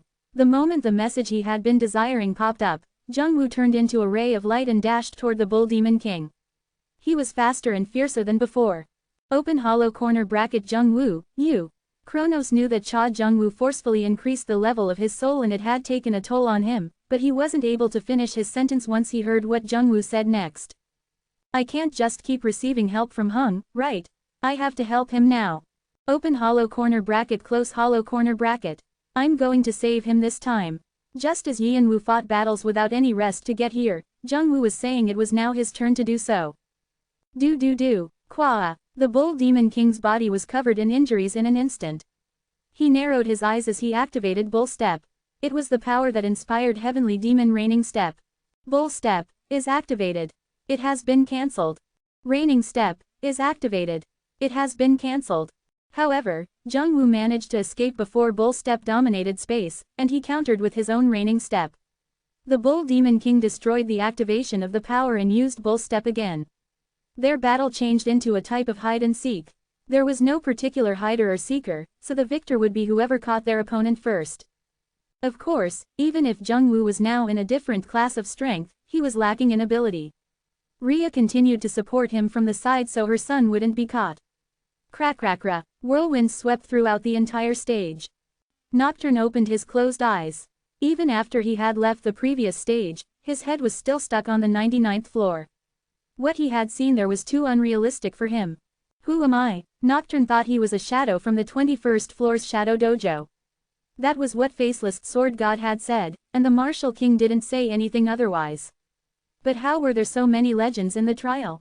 If Nocturne was truly a shadow of Alpharon Vivasvat like they said, there should have only been a few legends. At most, there should have been legends of when he was a shadow and when he was the Martial King's disciple. But what greeted Nocturne on the 99th floor was a myriad of his selves. All of them looked at him with different gazes. Some of them looked at him pitifully, while others looked at him sadly. Others looked at him with envy, and others with admiration. Although the identities should have been missing memories, they all seemed to recognize Nocturne. There was a legend who was in his teenage years, a legend of a passionate young man, a legend who was hardened by his years, a furious legend. All of them recognized him. Even after defeating them all to come here, Nocturne still didn't understand. Who am I? The Heavenly Demon watches you silently. What am I missing? The Heavenly Demon watches you silently.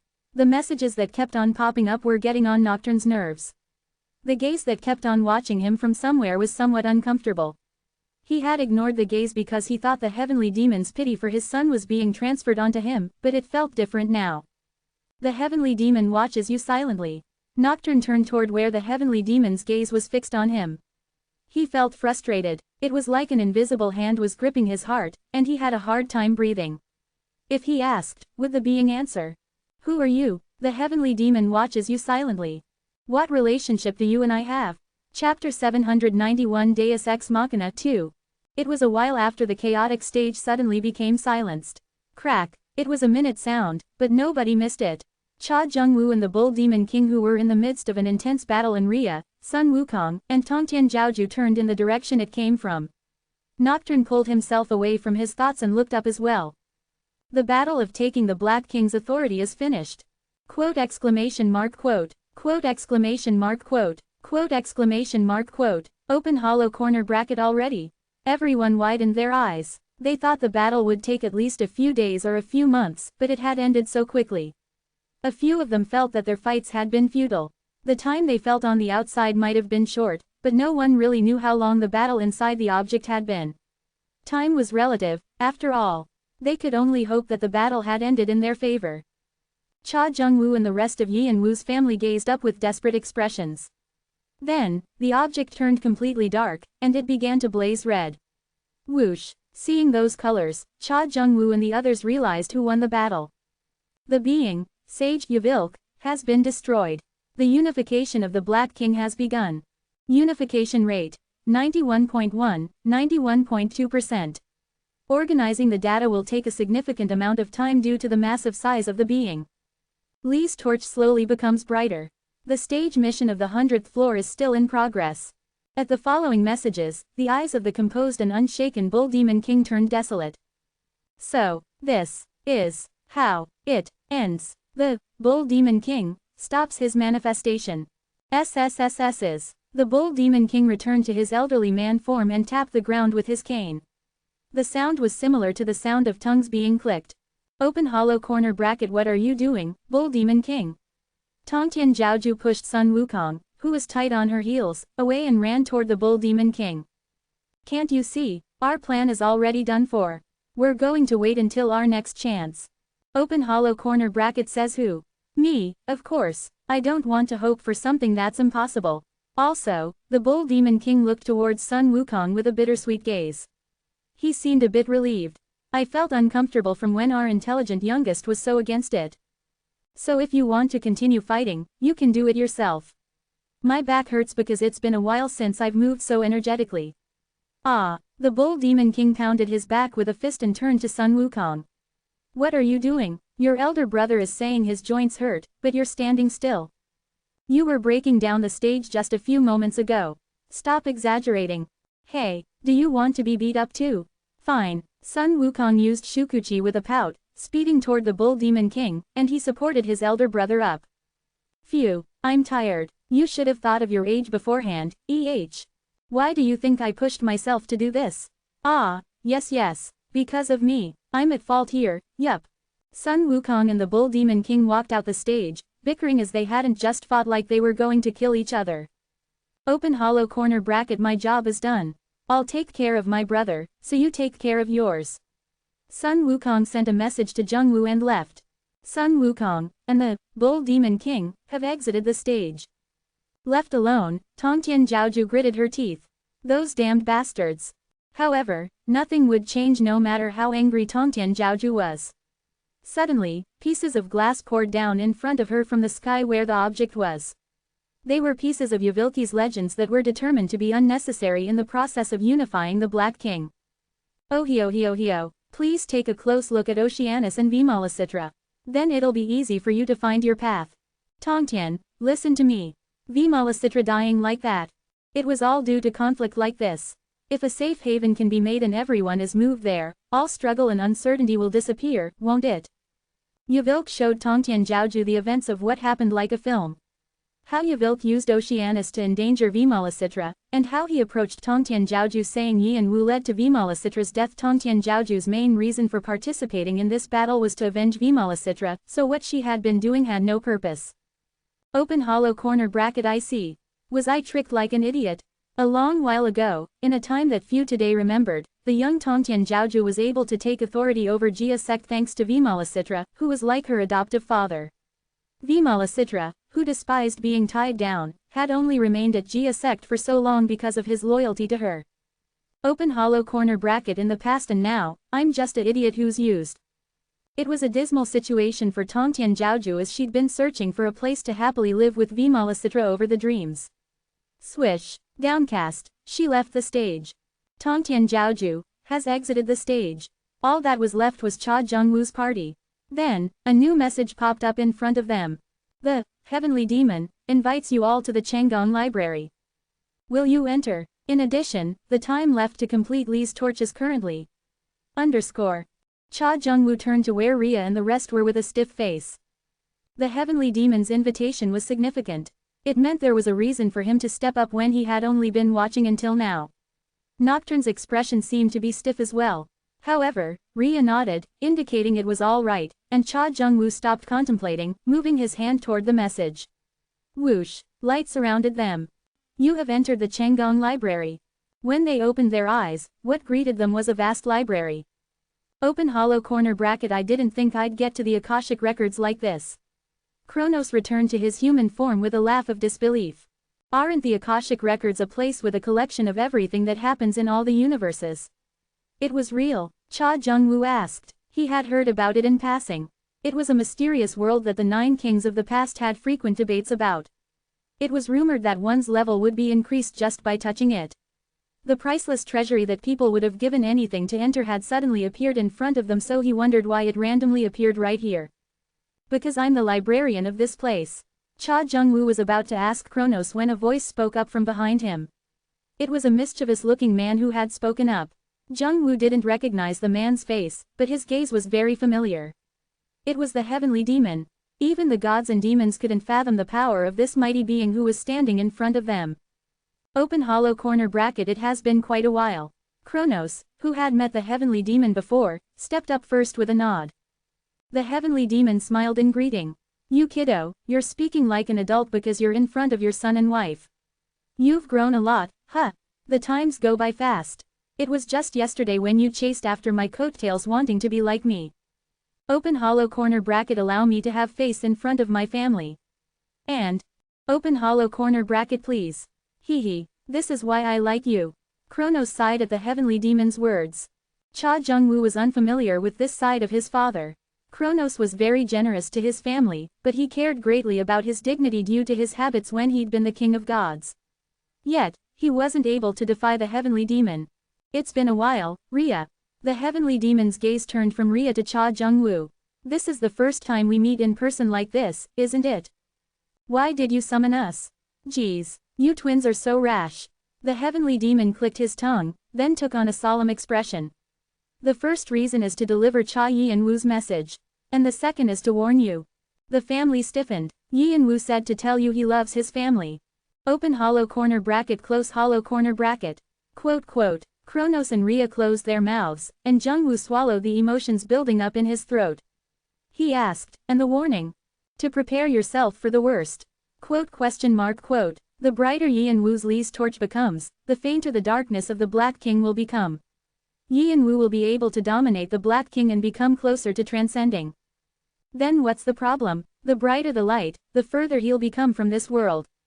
Quote. Open hollow corner bracket. What do you mean? Please explain. Kronos shouted urgently. The Heavenly Demon's voice turned low. It's exactly as I said. The more complete his soul becomes, the further he'll be from this world, and he will not be in anyone's range of perception. He'll be located outside of this world, the dream end wheel. Open hollow corner bracket. Please explain so we can understand. Then what happens? In actuality, Kronos understood what the Heavenly Demon was saying, as one who'd been the king of gods. He just didn't want to accept the truth. However, the Heavenly Demon shot down Kronos' hopes. It means he'll move away from your perception, as you're all trapped inside this dream end wheel.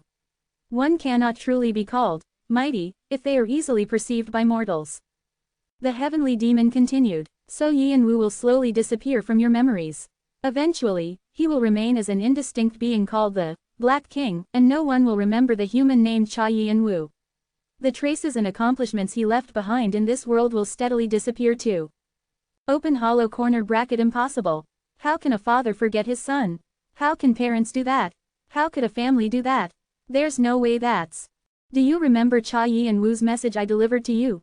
Open hollow corner bracket I. Kronos was about to shout, asking how he could forget that, but he soon became speechless. Strangely enough, he didn't remember. He remembered the heavenly demon had said something, and it was vaguely left in his mind, but he couldn't remember exactly what it was. Thump, thump, Kronos felt chills run down his back. It felt like an invisible hand had tightened around his chin. That's how it is. It'll start with your most recent memories. The world will slowly erase any record of Cha Yi-and-woo too. He's being erased from this Chang'an library as we speak. Look. Kronos and the others spun to the shelf the heavenly demon was pointing at. Books were pulled out one by one, their covers unbound, pages torn out, letters erased, until the book was ultimately destroyed. It was clear whose records had been on that shelf. Yi-and-woo knew this was going to happen from the beginning.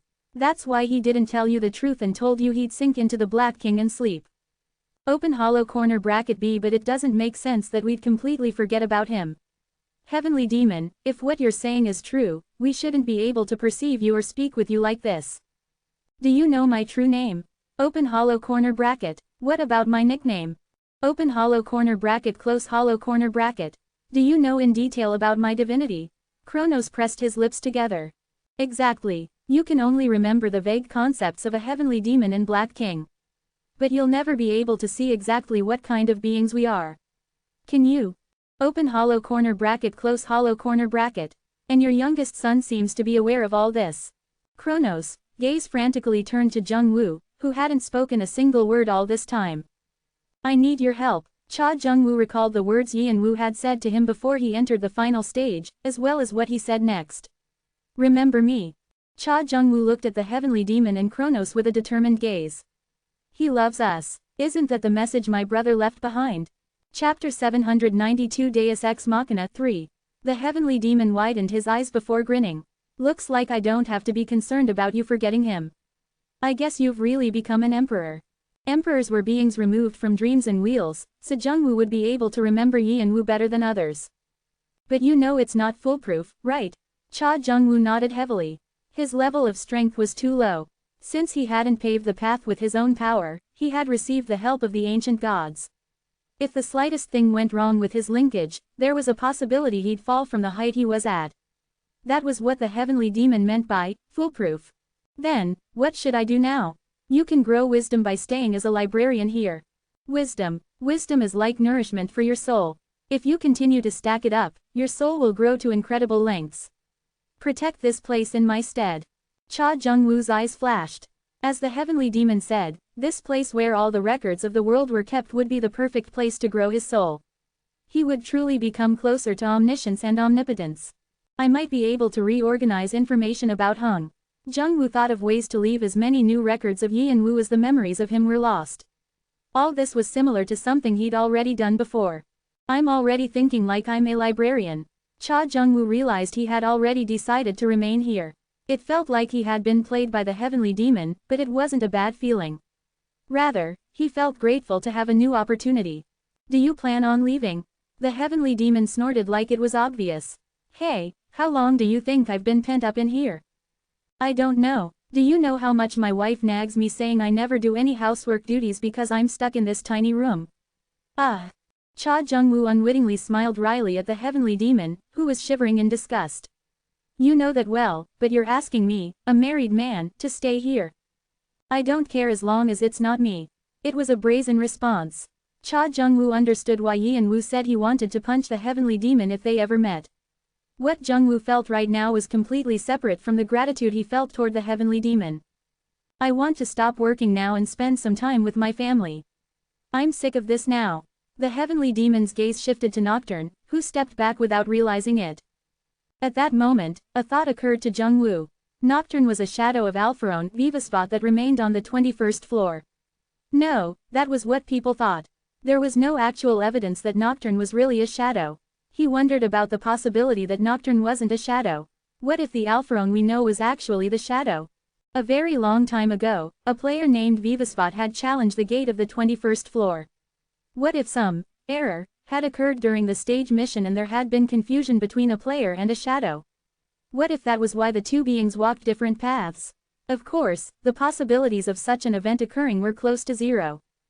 However, Cha Jung-woo wouldn't be surprised if such a thing had happened. At the time, Vivasvat must have had a plentiful amount of holiness as the heavenly demon's son, so it wouldn't be strange if the data copied from him was mutated in some way. Of course, this was just a hypothesis. There was no evidence of the kind to prove Jung-woo was right. But if that wasn't the case, Jung-woo didn't understand how the heavenly demon didn't interfere in Alphorone Vivasvat's sacrifice when he had grieved over it so much. Even if the heavenly demon held his ideals of separating the heavens and the earth in high regard, it didn't make sense. The heavenly demon whom Jung-woo was looking at now seemed to be someone who protected his ideals but became weak in front of those he cared for. However, Jung-woo didn't necessarily ask the heavenly demon about it. Nocturne seemed to be questioning his existence as well, but he didn't ask anything. He just looked at the hand the heavenly demon held out. The heavenly demon asked him, "Would you like to return with me?" Nocturne contemplated over the many meanings within that question and silently nodded that he would. Swish. Like that, the heavenly demon and Nocturne disappeared from the library without any goodbye. The heavenly demon and Nocturne have left the Chenggong library. The heavenly demon has signed from disposition. He has appointed the son of De Eros as his successor. If you accept the position, you must preserve the many books in the library and organize the new books that come in daily. Will you still accept? Cha Jung-woo looked at the message that popped up in front of him, then turned back to Kronos and Rhea. Even at this moment, Yi and Woo's records were being taken apart and destroyed. Their parents' eyes were filled with sadness. Can you do it? Of course. I'm always good at what I do. My son, let me hold you in my arms. Rhea approached her son and tightly wrapped her arms around him. She was pitiful of her sons who had to walk such difficult paths from the beginning to the end. And she was apologetic that all she could do was encourage them. Be careful. Make sure you eat all 3 meals, okay? Contact us often. Come back whenever you feel you want to. We'll prepare what you like. Geez, Mom, do I still look like a little kid? You're always the little kid I'm scared to let go of. Cha Jung-woo embraced Ray's warmth and met eyes with Kronos, who was looking at them with sorrow. Open hollow corner bracket. While my sons are gone, I plan on enjoying my honeymoon period with my wife, which I never had. Be careful. Open hollow corner bracket. What? I don't want to lose my position as the youngest. Open hollow corner bracket. Ahem, goodness.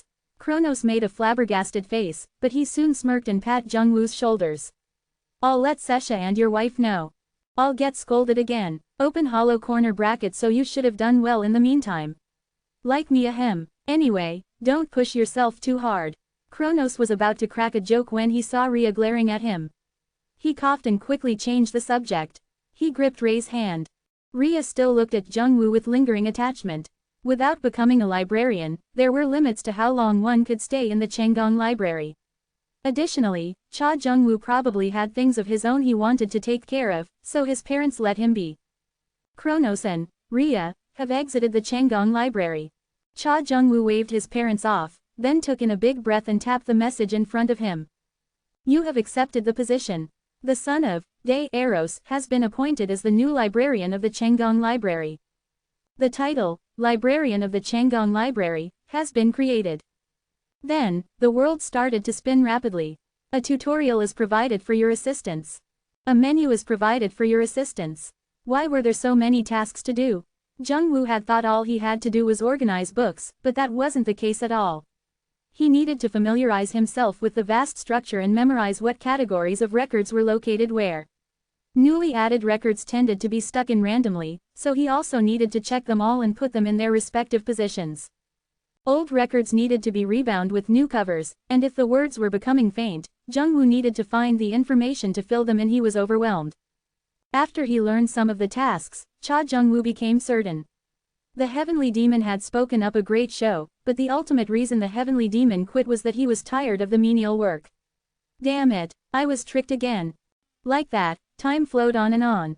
Jung-woo's physical body couldn't leave the Chenggong library, so he had to search the records if he was curious about his family. When he was bored, he sent them messages to chat. There were still many tasks to do to take care of the library, but he had some leftover time after becoming used to it. That won't last for too long. Then, Cha Jung-woo realized the shelves that symbolized his twin brother were quite empty, and he fell into deep thought. He knew his own memories of Yi and-woo were fading away. That meant Yi and-woo was closer to becoming a complete Black King, but Jung-woo felt more anxious. Geez, he never does things slow. Jung-woo hadn't gained enough wisdom yet, but if Yi and-woo continued to rush like that, Jung-woo wouldn't be able to match his pace. However, he knew Yi and-woo had no respect for others, so he had to bear with it. Oh well, I'll have to speed up now. Jung-woo decided that he needed to start what he'd been planning as soon as possible. He would be writing daily. No, to be exact, he would be writing a diary. He had to write daily due to his tasks as a librarian, but what he'd be writing this time were his personal thoughts and memories of Yi and-woo. Jung-woo wrote about what Sesha did, or he peeked into his parents' honeymoon period and wrote about that. I think I'm gonna get a little sibling soon like that. His diary began to fill. Sesha told her mom she's going to college. She used to fight all the time with Ananta, saying studying didn't fit her, and she was going to continue living as a celebrity. But she wants to major in philosophy now. A humanities major you can't, Sesha. Become a doctor or a lawyer, or you won't get a job. Zeus, who failed his rebellion and escaped from Olympus, was caught by Father. The other gods seem to be affected as well. My siblings whose faces I don't even know, I have no idea how to act when I meet them. I don't see any information about the heavenly demon no matter how much I search. Did he hide it somewhere on purpose?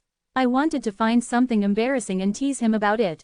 Instead, I found some blackmail material on my brother. Wow, he didn't focus on his studies when he was a junior in high school because he was dating a girl, and she broke up with him in 2 weeks. I did think his temper back then was especially worse, but was this the reason why? Ha, I'm excited for him to come back. Cha Jung-woo had no idea how much time had passed. The clock in his body told him quite a long time had passed on Earth. The books are disappearing. Now, there's only a single shelf left. How long does he plan on staying there? Gosh, he's great at making people concerned. What a nuisance. Has it been about 100 Earth years now? 200, 300, no humans remember my brother anymore. The light-hearted tone of the diary soon turned heavy. Most of the gods and demons don't remember him anymore. Agaras and Athena are among the few. But soon, they'll forget about him too. There's only one book now, and that book doesn't have too many pages left in it either. Just 2 pages. How long will they last? Cha Jung-woo's pen strokes became heavy as well. 1 page left now. Father and mother have completely forgotten about him. They can't remember him at all. Even Ananta forgot about him. Sesha, who cried over when her uncle is returning, can't remember him either. Now, I'm the only person who remembers him. Oh, maybe not. Adora, my poor sister-in-law. When he returns, you should kick him to the curb. I'll cheer you on. Then, Cha Jung-woo saw the last page of the book fall to the ground. There was a single sentence written on it. Open corner bracket, I've reached it. Jung-woo didn't know what it was. He also had no time to look closer, because the page disappeared immediately after. The last leaves have fallen. Soon, I'll forget about my brother too. Chapter 793 Deus Ex Machina 4. Flap. Cha Jung-woo shut the diary. Jung-woo closed his eyes, deep in thought, then opened them again. Cha Yi-woo, my twin brother the Black King. Bad-tempered, soldier, hoarder, shadow king, death king, and king of gods. Giant demonic divine dragon, looks like my memory's still intact. Jung-woo knew it was thanks to the wisdom he stacked up over the years. He had come close to losing his memory several times as well. He could remember the existence of the Black King, but he forgot Yi-woo's name as if it was clouded by something, just like how Yi-woo's name was marked as ### in the tower.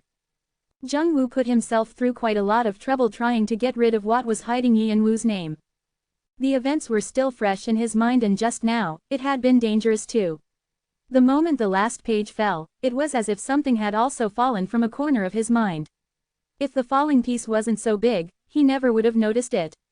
Fortunately, Jung-woo had already learned a way to recover what he was missing if something like this happened. He would dig through all his legends and find what he was missing, then recover his memory according to the clues in the context. Your missing piece is returned.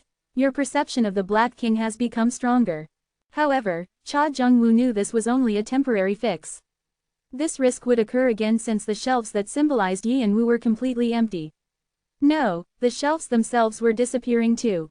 Just as Jungwoo couldn't find any information regarding the heavenly demon in the Chang'an library, there was no longer any information about the Black King.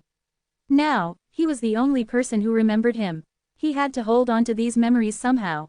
If he was counting the world below him, there was Adora too, but he didn't know how long she'd be able to keep her memories since she was immortal. Looks like the only thing I can do is wait now. Cha Jungwoo brooded over his overwhelming emotions. After the last page fell, time continued to flow. The fates of the executor and opponent were still in progress, but the end didn't come. To be exact, it had moved past them. Cha Jungwoo realized that Yian-woo had completely taken over the Black King. He's become the only ego. Dang, how did he think of swallowing all that? I wonder if his stomach exploded. Although Yian-woo had become the complete Black King, it was probably taking him a while to transcend. In the first place, Yian-woo's plan had been to transcend so he could escape the limits of the Black King. The problem was that there wasn't anything Jungwoo could do for him. Can I help him transcend? Yian-woo had told Jungwoo not to forget him, so Jungwoo remembered him. However, at some point, it began to occur to Jungwoo that he could help his brother in other ways. From then, Cha Jungwoo put his all into researching the Black King. He looked into the dreams and wheel induced again and again by the heavenly demon and the Black King, as well as records of Mount Meru that had existed since the creation of the universe. Fortunately, it wasn't too difficult to investigate because he was in the Akashic records, a place where all records were collected. Rather, it took quite a lot of time to sort through the information because there was too much of it. However, Jungwoo had all the time in the world, and he was familiar with these tasks because he had been a librarian for so long. You are examining the forgotten truths of the past. You have uncovered the secret of the creation of the heavens and earth. 56, 57, 61%. You have uncovered the mysteries of the creation of the universe. 72, 73, 80%. The sun of day Eros shines upon all universes more brilliantly than ever. You are gaining a new divinity. Then, Jungwoo finally found the clue he had been searching for.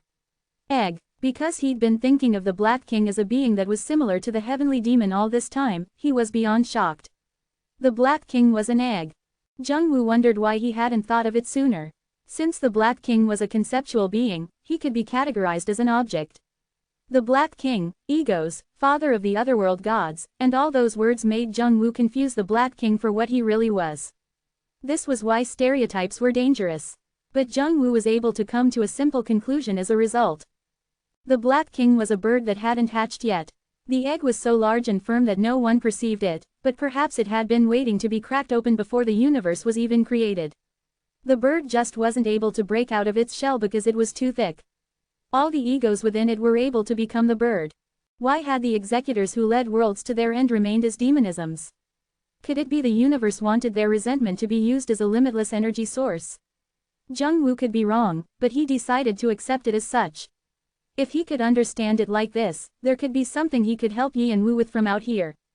Of course, Jungwoo couldn't break the shell for Yian-woo from outside. No matter how much wisdom Jungwoo had obtained, even if they were both emperors, the heavenly demon and the Black King were on an entirely different level. But it should be possible for me to weaken the shell so he can break it. If so, the method was simple. Jungwoo would leave behind many records and achievements for the world to perceive his brother. When they were erased, he'd rewrite them, and if they were changed, he'd develop them further. The closer he became to dreams and the wheel, the thinner the shell surrounding the Black King would become. Then, he'll find a way to make a hole in the shell, but if I can find that hole quickly. Jungwoo knew he had to roam outside the Chang'an library for that, since restoring Yian-woo's lost records wasn't an easy task. But the problem was, he wasn't able to resign his position as librarian. He was fearful of how much work would be waiting for him when he returned. I'll just make Hung do it with me. With that, Jungwoo spread his sky wings for the first time in a long while and opened the door to the outside world. The librarian is attempting to leave.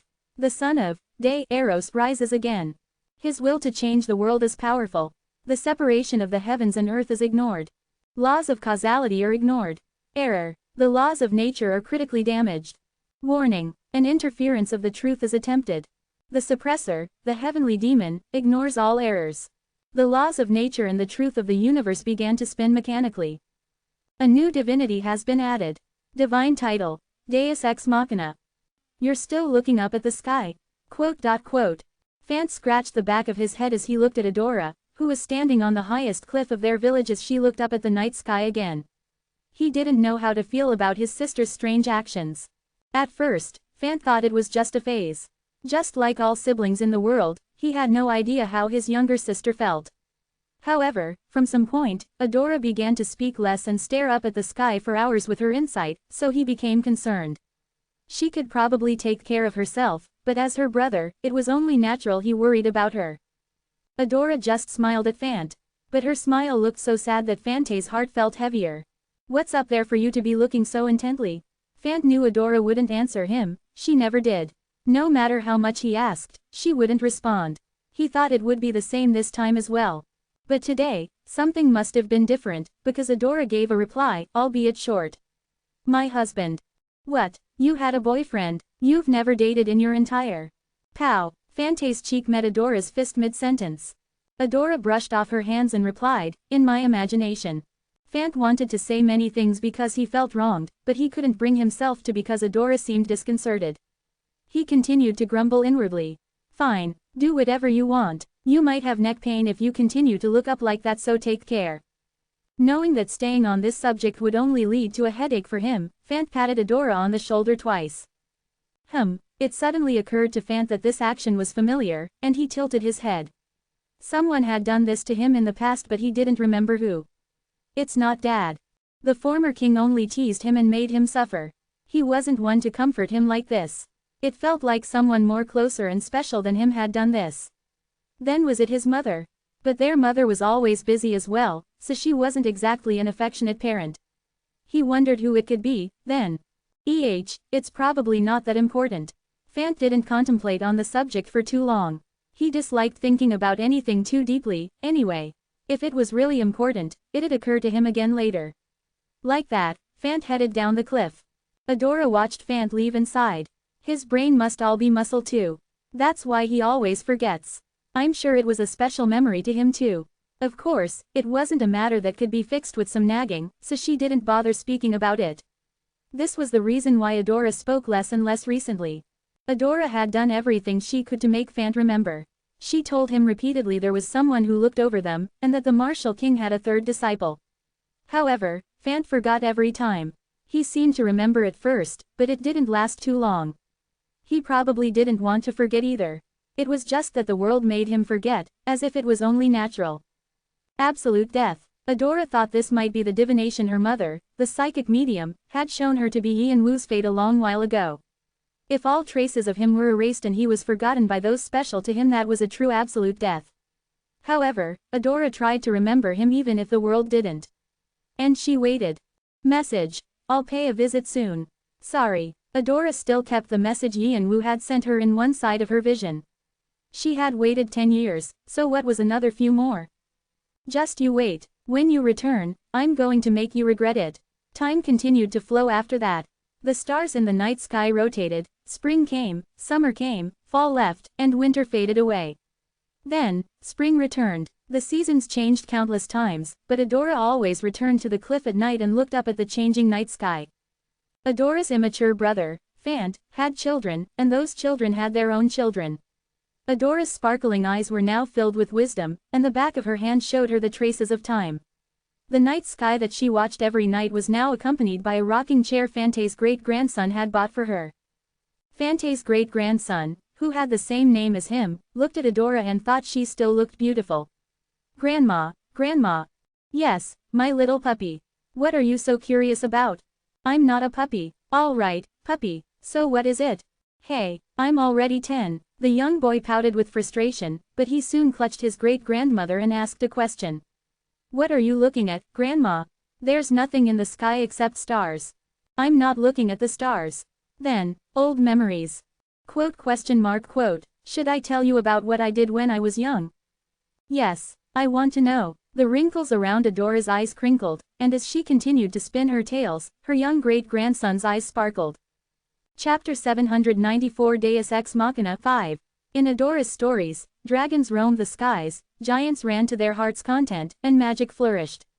The young boy had only ever lived in the village of the One-Horned tribe, where martial arts was everything, so he was enthralled by all these stories. In particular, he was most interested in tales of the tower because only a few adults in the village remembered it. When she began to spin her tales, Adora became excited too. It felt as if she was back in the past again. Memories of when she left the village to climb the tower with Fant, and the various ups and downs she experienced after meeting Yi and Wu, flashed through her mind.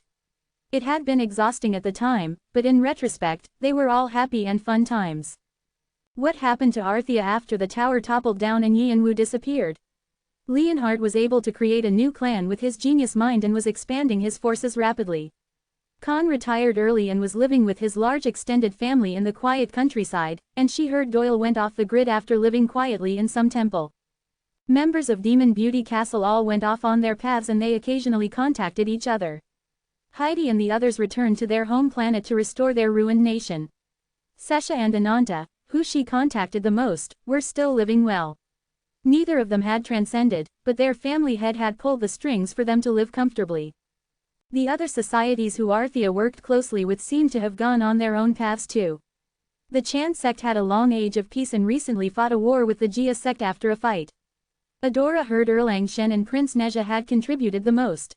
The Jia sect only became weaker after they got on Yi and Wu's bad side in the past, so there were rumors Jia sect would truly fall to the Chan sect this time. The Linfernal led by Agaras had a completely different atmosphere from when Baal ruled, and apparently, Agaras was just doing whatever he wanted. However, they weren't able to touch Olympus, which was led by Athena, because it was well known that Cha Jungwoo was behind them. Malik had begun to regain their pace somehow after consecutively losing two of their leaders, Metatron and Michael. Aside from them, there were many conflicts between other societies, but it wasn't as severe as in the past. Overall, order was established in the heavenly world under Olympus rule. There was the occasional conflict, but Athena suppressed them with overwhelming power every time, so people had no choice but to follow them. Olympus was now so powerful that no one could defeat them, even if all the societies came together against them. There were no laws of causality like in the tower, but Olympus became the new laws of causality to control the heavenly world in order for the lives of mortals to continue as normal. Due to this, the system was still running. I heard Cernunnos helps occasionally too. He had disappeared after avenging Vimalasitra by defeating Oceanus, but he'd been showing himself these days. He was still an unaffiliated god, moving under the radar, but he seemed busy recently. But in all their busy lives, Yi and Wu was nowhere to be found. It was why although they had all been tied together as Arthea, they had grown distant. In their memories, Arthea was a group that had come together temporarily to emerge victorious in the tower. There was no such thing as a voice that pulled them all together anymore. Agaras and Athena seemed to realize they were missing something, but they weren't able to remember properly either. No, there's one more person. Adora's aged eyes turned downcast. Heneva. The old blacksmith dwarf had stayed as a guest of the One-Horned tribe, and passed away around when Fant had grandchildren. A grandchild. I think I had something like that one day. Adora had sobbed as she watched his last moments when he closed his eyes sadly. She probably cried more than when the psychic medium died. Cha Jungwoo was the librarian of the Chenggong Library, and Adora had the eye of the psychic medium, which was how they were able to remember Yi and Wu. However, Heneva was a normal mortal who had still yearned for Yi and Wu. At the time of Heneva's death, it had come as a great shock to Adora that there were fewer people who missed Yi and Wu now. Adora tried to hold on to Yi and Wu's disappearing traces as best as she could, because she longed for him. It was because although she thought it was futile, she hoped someday he would return, and they could all laugh over it. It did really all become futile though. The thought suddenly occurred to Adora as she smiled bitterly. I'm thinking a lot of useless thoughts these days. They said people who treaded back on the past did so because they didn't have much time remaining to live. Was that why? Well, I did live for a long time. The members of the One-Horned tribe lived the longest out of the non-human races, and Adora was able to live longer than most because of her power. However, there were still limits to her body because she wasn't able to cross that final line. Adora knew in her gut that she didn't have much time left. These last few months, she was feeling heavier. Her mind wasn't as sharp anymore, and her young grandson had to repeat himself several times for her to understand him. She also couldn't see well, so she couldn't enjoy her pastime, which was observing the stars. Still, she came to the cliff with the help of her grandson, hoping to find any hint related to Yi and Wu, but she knew her days doing this were now limited. No. Then, Adora came to a realization. Today's my last. So that was why she was speaking more than she usually did. She must have taken a trip down memory lane so someday when he returned, he would know she had waited for him. Her young grandson would tell her stories to his grandson, and so forth. Then, Yi-and-woo would probably cry a bunch when he heard of it. Although he looked cold and stiff on the outside, his heart was warmer and weaker than anyone else's. I'll pay a visit soon. Sorry. Adora didn't dare think Yi-and-woo wasn't going to come. No one knew how long it would take, but Adora firmly believed Yi-and-woo would come to find her. He was someone who kept his promises no matter what. Rather, she was sorry that she couldn't wait for him any longer. But, oh, I've heard of this before. Just when Adora's eyelids were becoming heavier, deep in thought, her young grandson looked at her with sparkling eyes. She wondered what he was talking about. You've heard of what? The story you told me just now. It's the story of how some human wearing a black mask came to our village and became the third or fourth disciple of our super strong tribe leader. It's the story of that man, right? Quote exclamation mark quote. Adora's eyes widened. She was surprised, questioning how her young grandson knew that story. Where did you hear that? Where did I hear this? Her young grandson flinched at her frantic question, but he racked his brain for an answer, wanting to please the great-grandmother he loved the most. But strangely, he didn't remember where he heard of it, so he had to keep on thinking. As he did, Adora's heart began to pound. Thump, thump, her heart began to beat faster. Oh, just then, Adora's young grandson clapped his hands together with a smile. The kids told me. The kids? Yes. I was playing with my cousins and they said our tribal leader Nyu had a disciple like that. It was the first time I heard of it, so I asked Grandpa about it, but he said he didn't know either. I thought they were just rumors, so I was surprised that you were saying the same thing. Hee hee. Quote exclamation mark quote. Adora's eyes shook. Did I say something wrong? No, nothing. The young boy shifted his feet, thinking he did something wrong, as Adora stayed silent. Adora shook her head and smiled genuinely. His stories still remain. Adora didn't know how, since she never told this story to her grandson or other children of the village. She'd attempted it multiple times, but they forgot immediately after, so she gave up. She knew the world was trying to eliminate any of his records, so she steeled her resolve that she should remember him at least. It was why Adora never mentioned Kane or Cha Yi-and-woo when telling stories and was vague. The fact that her young grandson had heard the story meant his stories were somewhat distributed in the village. Now she didn't know how much of his stories had spread and to what extent, or how long it would last, but with this, she became hopeful. Legends became ingrained in the minds of mortals, allowing them to perceive the divine being. Then, they became divine, took on divinity, and established domains. The fact that his legends were spreading meant Yi-and-woo's forgotten records were slowly returning. The gone and forgotten man would return soon, and this fact made Adora happier and happier. So that person, I heard he rode dragons and controlled giants. Whoa, so cool. Do you think I can do that too, Granny? But Adora was sad too. Yi-and-woo was slowly preparing to return, and she was now ready, but she wasn't able to wait that short while and had to leave. Grandma, my body, why can't you hold on for a little longer? Why are you in such a rush, shouting at me to leave? Grandma, Adora didn't even expect that much. If only her body could wait half of the time she'd already spent waiting. She wouldn't wish for anything more. That was all she wanted, but why was she being urged on? It was cruel and harsh. Grandma, don't do that, don't joke around, what's happening? She heard her young grandson crying. He shook her arm with his tiny hands and began to call for the adults. She wanted to hold his hand and tell him it was okay, to comfort him, but strangely her hand didn't move. She was sorry she couldn't do that. Grandma, the village people began to gather hearing the young boy's voice. All the village people, elders, adults, and children, gathered and cried. Adora was just an old woman dying. She didn't understand why they were all gathering here like this. It was funny, but she was grateful too. At the same time, she thought she had lived quite a respectful life. But one corner of her mind felt empty. She didn't want to be admired and famed like this.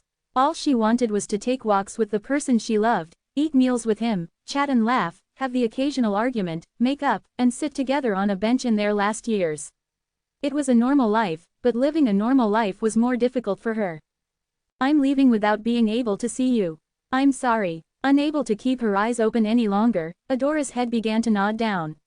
In her fading vision, she tried to see her village people for just a few seconds longer. She hoped there was the slightest chance she could also see him too. Just when she was about to smile bitterly at that lingering attachment, Adora saw a man smiling wryly at her from behind the sobbing village people. He was smiling, but he looked sadder than anyone who was crying for her. The moment they met eyes, the man widened his eyes in surprise. Adora could see his gaze shaking emotionally. Then, he waved his hand, as if telling her to come over to him. Adora nodded. You were keeping your promise all this time, Oroboni. Then, her head slowly dropped. You were by my side all along. And I wasn't able to see that. I just resented you. Sorry. Don't be, I'm the sorry one, right? Yes, actually, you were in the wrong this whole time. You made me wait. Sorry. PFT, how cute. Then I'll let you off for all these times. Instead, make me a promise. What, let's not be apart any longer. Yes, let's not. The two tightly held each other's hands as if they would never let go. Chapter 795 Epilogue, the final chapter 1. Hurry up. Okay, I'll be there soon. Swoosh. Adora, who had both the beauty of her youth and sorrow of her old age, disappeared in the light. She was still holding Yi and Wu's hand. Yi and Wu was left standing there with trembling hands. Adora's smile as she said they should never be apart again was still ingrained into his vision. Then, he held back his tears as he turned in the opposite direction. Cha Jung-woo was standing there. I didn't know you could make that kind of face, Hung. Interesting. Thanks. For searching for me. Yi and Wu's gaze shook. And for remembering me. As Yi and Wu mouthed the words, letters flowed out of his mouth and spun in the air before disappearing. There was no physical voice to be perceived. It was like when Yi and Wu first entered the abyss and met the demonisms. They always had uncontrolled thoughts, so they needed to use letters to express them. This was proof Yi and Wu wasn't completely free of darkness yet. On the other hand, the fact that someone had seen Yi and Wu, here, meant he was slowly escaping the limits of the Black King.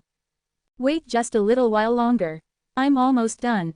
Thanks for all your help. Bullshit. Don't you remember all the stuff you helped me with? This is nothing compared to all that.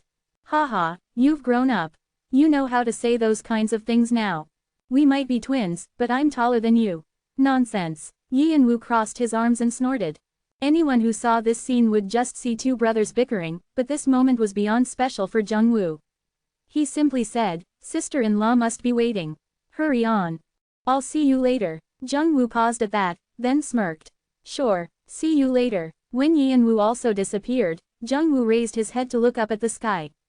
Someone has observed the Black King. The world perceives a part of it. The world confirms a part of it. New stories relating to the Black King are open to the one-horned tribe. Thinking this was enough here, Jung-woo spread open his sky wings. He still had many places to go. A last quest, Observing Darkness, has been created. Last quest, Observing Darkness. Description. The main ego of the Black King ### name cannot be shown, has finally succeeded in absorbing all the other egos after an immeasurably long time. However, although ### has become the Black King, he is unable to escape the darkness. To transcend, he requires more time than what he already spent. The end of things, which threatened the dreams and wheel, has been paused, but if all that time is spent, the durability of dreams and wheel will be ruined and fade away. Now, assist ### in escaping the limits of the Black King. You are the open angle bracket Deus Ex Machina close angle bracket that controls the laws and rules of dreams and wheel, so you will be able to come up with a solution. Then, bring in as much as you can of ### inside of the dreams and wheel.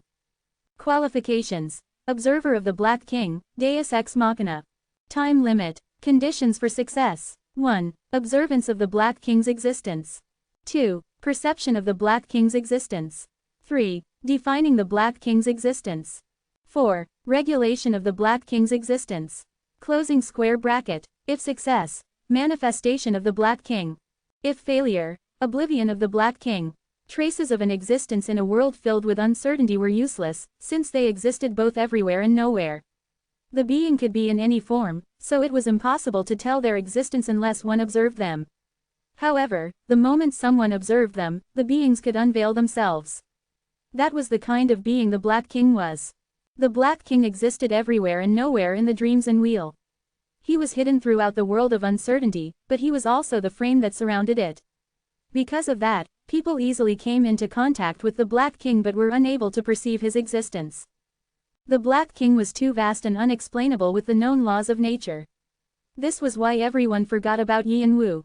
The more synchronized Yi and Wu became with the Black King, the more he escaped their range of perception and became further away from them.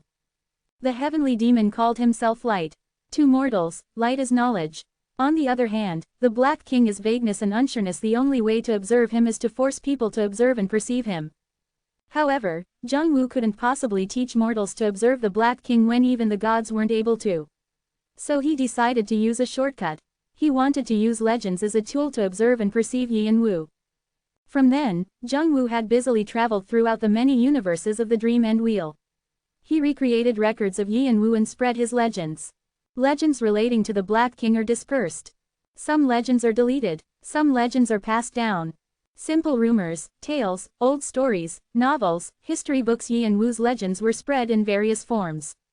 The stories transformed in the process, sometimes creating a being completely separate from Yi and Wu or tales that were similar but not quite the same. At other times, they made Yi and Wu seem like a demon king who led to the end of the world, or they made him out to be a martyr who sacrificed himself for the suffering world. The lines are being colored in. The stories are edited. The tales are transformed. The stories are annotated. The tales are printed. Some legends have changed into legends that are completely unrelated to the Black King. A few legends cause discussions about the Black King. Warning: the destruction of a legend has led to stories of a Black King who cannot truly be called the Black King. Warning: legends are stories that establish a being's existence. If this establishment changes, some changes may occur to the Black King. The currently spread legends of the Black King are ruled to be unrelated to the real Black King, and they are deleted. The world used to immediately delete any stories related to Yi and Wu, but at some point, that function was paused. From the beginning, what Jung-woo was trying to spread weren't stories of Yi and Wu but of the Black King. His target was to use legends to familiarize the veiled Black King to many people. Countless mortals would then become curious about the Black King, and as they grew older, they would try to make him out to be something that actually existed instead of understanding him as a concept. In other words, Jung-woo was giving meaning to the Black King. Everything that existed in this world was given worth depending on how they were viewed. There are movements to give meaning to the Black King. There are discussions about the new meaning of the Black King. There are enactments being made on the Black King's new rules. No story of the Black King depicted the very human and emotional Yi and Wu, since he was accepted as a more conceptual and abstract being than the gods. But Jung-woo just wanted people to somehow hear about Yi and Wu in the first place. Philosophies regarding Yi and Wu were created, literature was written, and art was born. The fact that Jung-woo was a manifestation of the laws that ruled the universe helped. The Deus Ex Machina is moving actively. The Black King who was buried in the abyss is slowly revealed. The Black King is being synchronized with the dream, or wheel. Consciousness wiggles. Conscious activates. The abyss surrounding the Black King becomes fainter. A small hole appears in the abyss that surrounds the Black King. A part of his consciousness is projected into the world.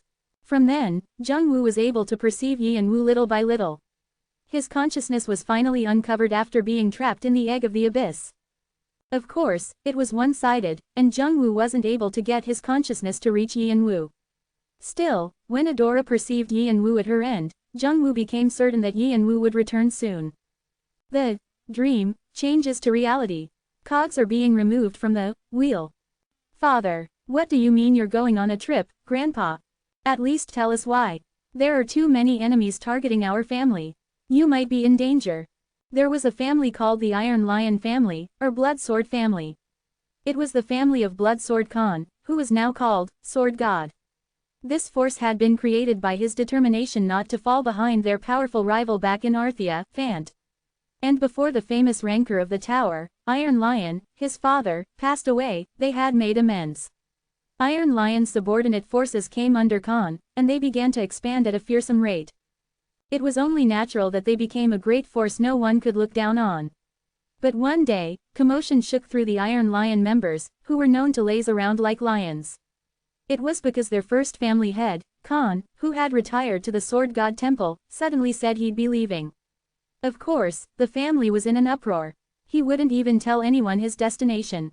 The current family head, elders, vassals, disciples, and leaders tried to persuade Khan not to. A few of them used his safety as an excuse. I might be in danger. From who? Quote quote, quote quote, quote quote. But the vassals couldn't say anything as Khan snorted. It was an excuse that didn't make sense to them either, since they themselves had no idea who in the world could threaten their first family head. Although he had lived over 300 years, Khan still looked to be in his 20s.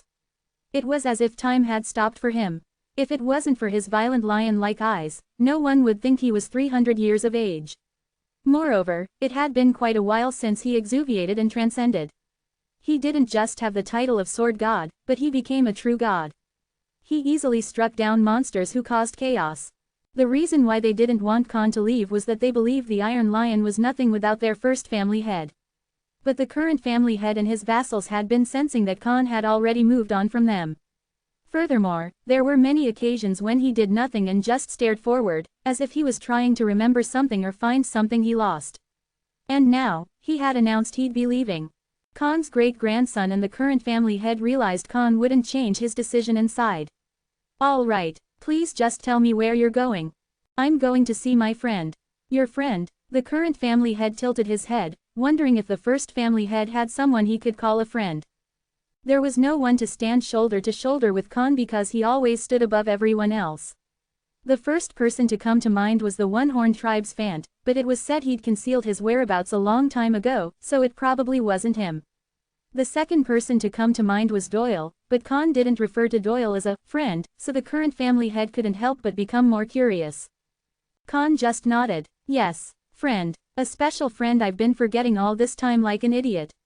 I'm going to apologize to him. Chapter 796 Epilogue, the final chapter 2. Khan stepped into a silent clearing that was filled with trees and rarely visited by people. It's been a while since I've come here. Looking at the abbey in front of him, Khan had an expression of reminiscence. When he was first asked to build this abbey in this location, he thought it was ridiculous. But now, there would have been no better place to live quietly than here. The weather was nice throughout all 4 seasons, and there was enough rain. It was the perfect place to lazily live out one's days. If he had known about this sooner, Khan would have lived here too. Slightly regretting the past, he walked through the open abbey door. Soon after, he met eyes with a nun who was carrying laundry. She put the basket down and came to bow in front of Khan. You're the first visitor we've had in a while. What brings you here, sir? Khan laughed in disbelief at being called a visitor. If the nun knew this abbey was built on his money, he wondered just what kind of expression she would make. But most of the people who knew this fact had already returned to the embrace of the god they served. It was also understandable they forgot because of how young he looked. Go deliver this message to the abbot. Khan was able to return to his times as a mischievous youth instead of having to act grave and serious. He said, his brother is here, so he should get ready to get beaten up. This nameless abbey served a god, but no god in particular. They weren't exactly atheist, but they weren't exactly theist either. The priests here always spoke of pantheism. Their god was within all things, but because their god was always together with them like air, it was impossible to observe or give their god any meaning. So their priests only expressed gratitude in the laws and things within the universe. They never held ceremonies or prayed to him. They didn't give a name to the god they served either. That would be given meaning, which went against their beliefs. Naturally, many gods didn't look too nicely on this abbey that denied their existence. If their beliefs were spread, they would lose followers, which meant they'd receive less faith. A few gods even spoke of eliminating the abbey, but they failed every time. The abbot of this place was someone stronger than most divine beings, Doyle, the leader of the strongest clan who led the tower to its demise. Who would dare touch his territory? Fortunately, Doyle had retired early, saying he would serve some nameless god. If he didn't do so, Arthea would probably still exist to threaten countless societies of the heavenly world. You're hundreds of years old. What in the world are you doing? However, although Doyle knew the weight of his words and actions, he couldn't help but shout in anger today. His brother, who had come for the first time in a long while, couldn't visit quietly and just had to cause ruckus in the abbey. Clatter. It was clear Doyle was annoyed by the way he slammed his teacup down. Khan's smile only widened. I can't even visit my brother. If that's how you're gonna come out, you should just leave. You're too much. Or do you wanna be chased out?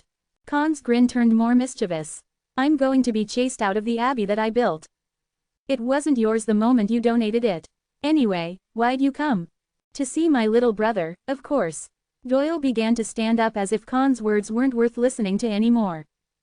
Fine. I'll stop playing around, so sit down. Doyle looked at Khan with doubt, but he sighed and plopped down in the chair opposite his brother. In front of others, Khan acted all mighty and strong, being called the cold-blooded sword god and lion king, but this damned brother acted like a baby in front of Doyle. Cha Yin Wu, what? The name of the god you serve? Quote exclamation mark quote. Doyle tried to keep a blank expression, but Khan's eyes missed nothing. Khan said, I'm right, aren't I? Ha, how'd you know? How long did you think I'd forget? Doyle smiled bitterly. I thought you were too idiotic to ever know. You wanna die? When did you know? It hasn't been too long. Did you know his legends are being spread these days? When I heard of them, I suddenly remembered. Doyle titled his head. Legends. You didn't know. I don't take interest in news from the outside world. Names of the Black King are being spread. Although they're being spread in a different manner in each planet and civilization. I said so many times that names of gods shouldn't be decided on a whim. Goodness. Doyle grumbled about the developments that were opposite their Abby's beliefs, but he seemed to be relieved. With this, Khan became certain that his memory was correct. When did you know? It hasn't been that long. Similar to you, I suddenly remembered it like I received a divine revelation. After Arthea was disbanded, Doyle felt that something big had left him. He was definitely a priest and an apostle, but the god he served had left without a word, and he didn't remember anything about him. The god didn't have a name, legend, or voice. The only thing that remained was the channel that connected them. But the god never answered, so it was only filled with static. With those feelings of loss, Doyle attempted to live off the grid with help from Khan. He wanted to find his forgotten god. In the process, Doyle realized that his god wasn't missing but within all things. Then, he was enlightened that his god was synchronized with the god and changed his teachings. That was how the pantheist ideal of seeking a nameless god came to be. At the same time, he continued to seek the god. It just felt like he had to. He researched the laws of nature and took apart the things beyond them. Then, he saw it, a three-worded name. So, you came all the way to say that. However, Doyle didn't speak of what he learned to Khan or anyone else. He contemplated how to make them perceive Yin Wu, but it wasn't easy. Pantheism, it was difficult to recognize the existence of a being who was all around them. Of course not. I came to say we should go look for him together.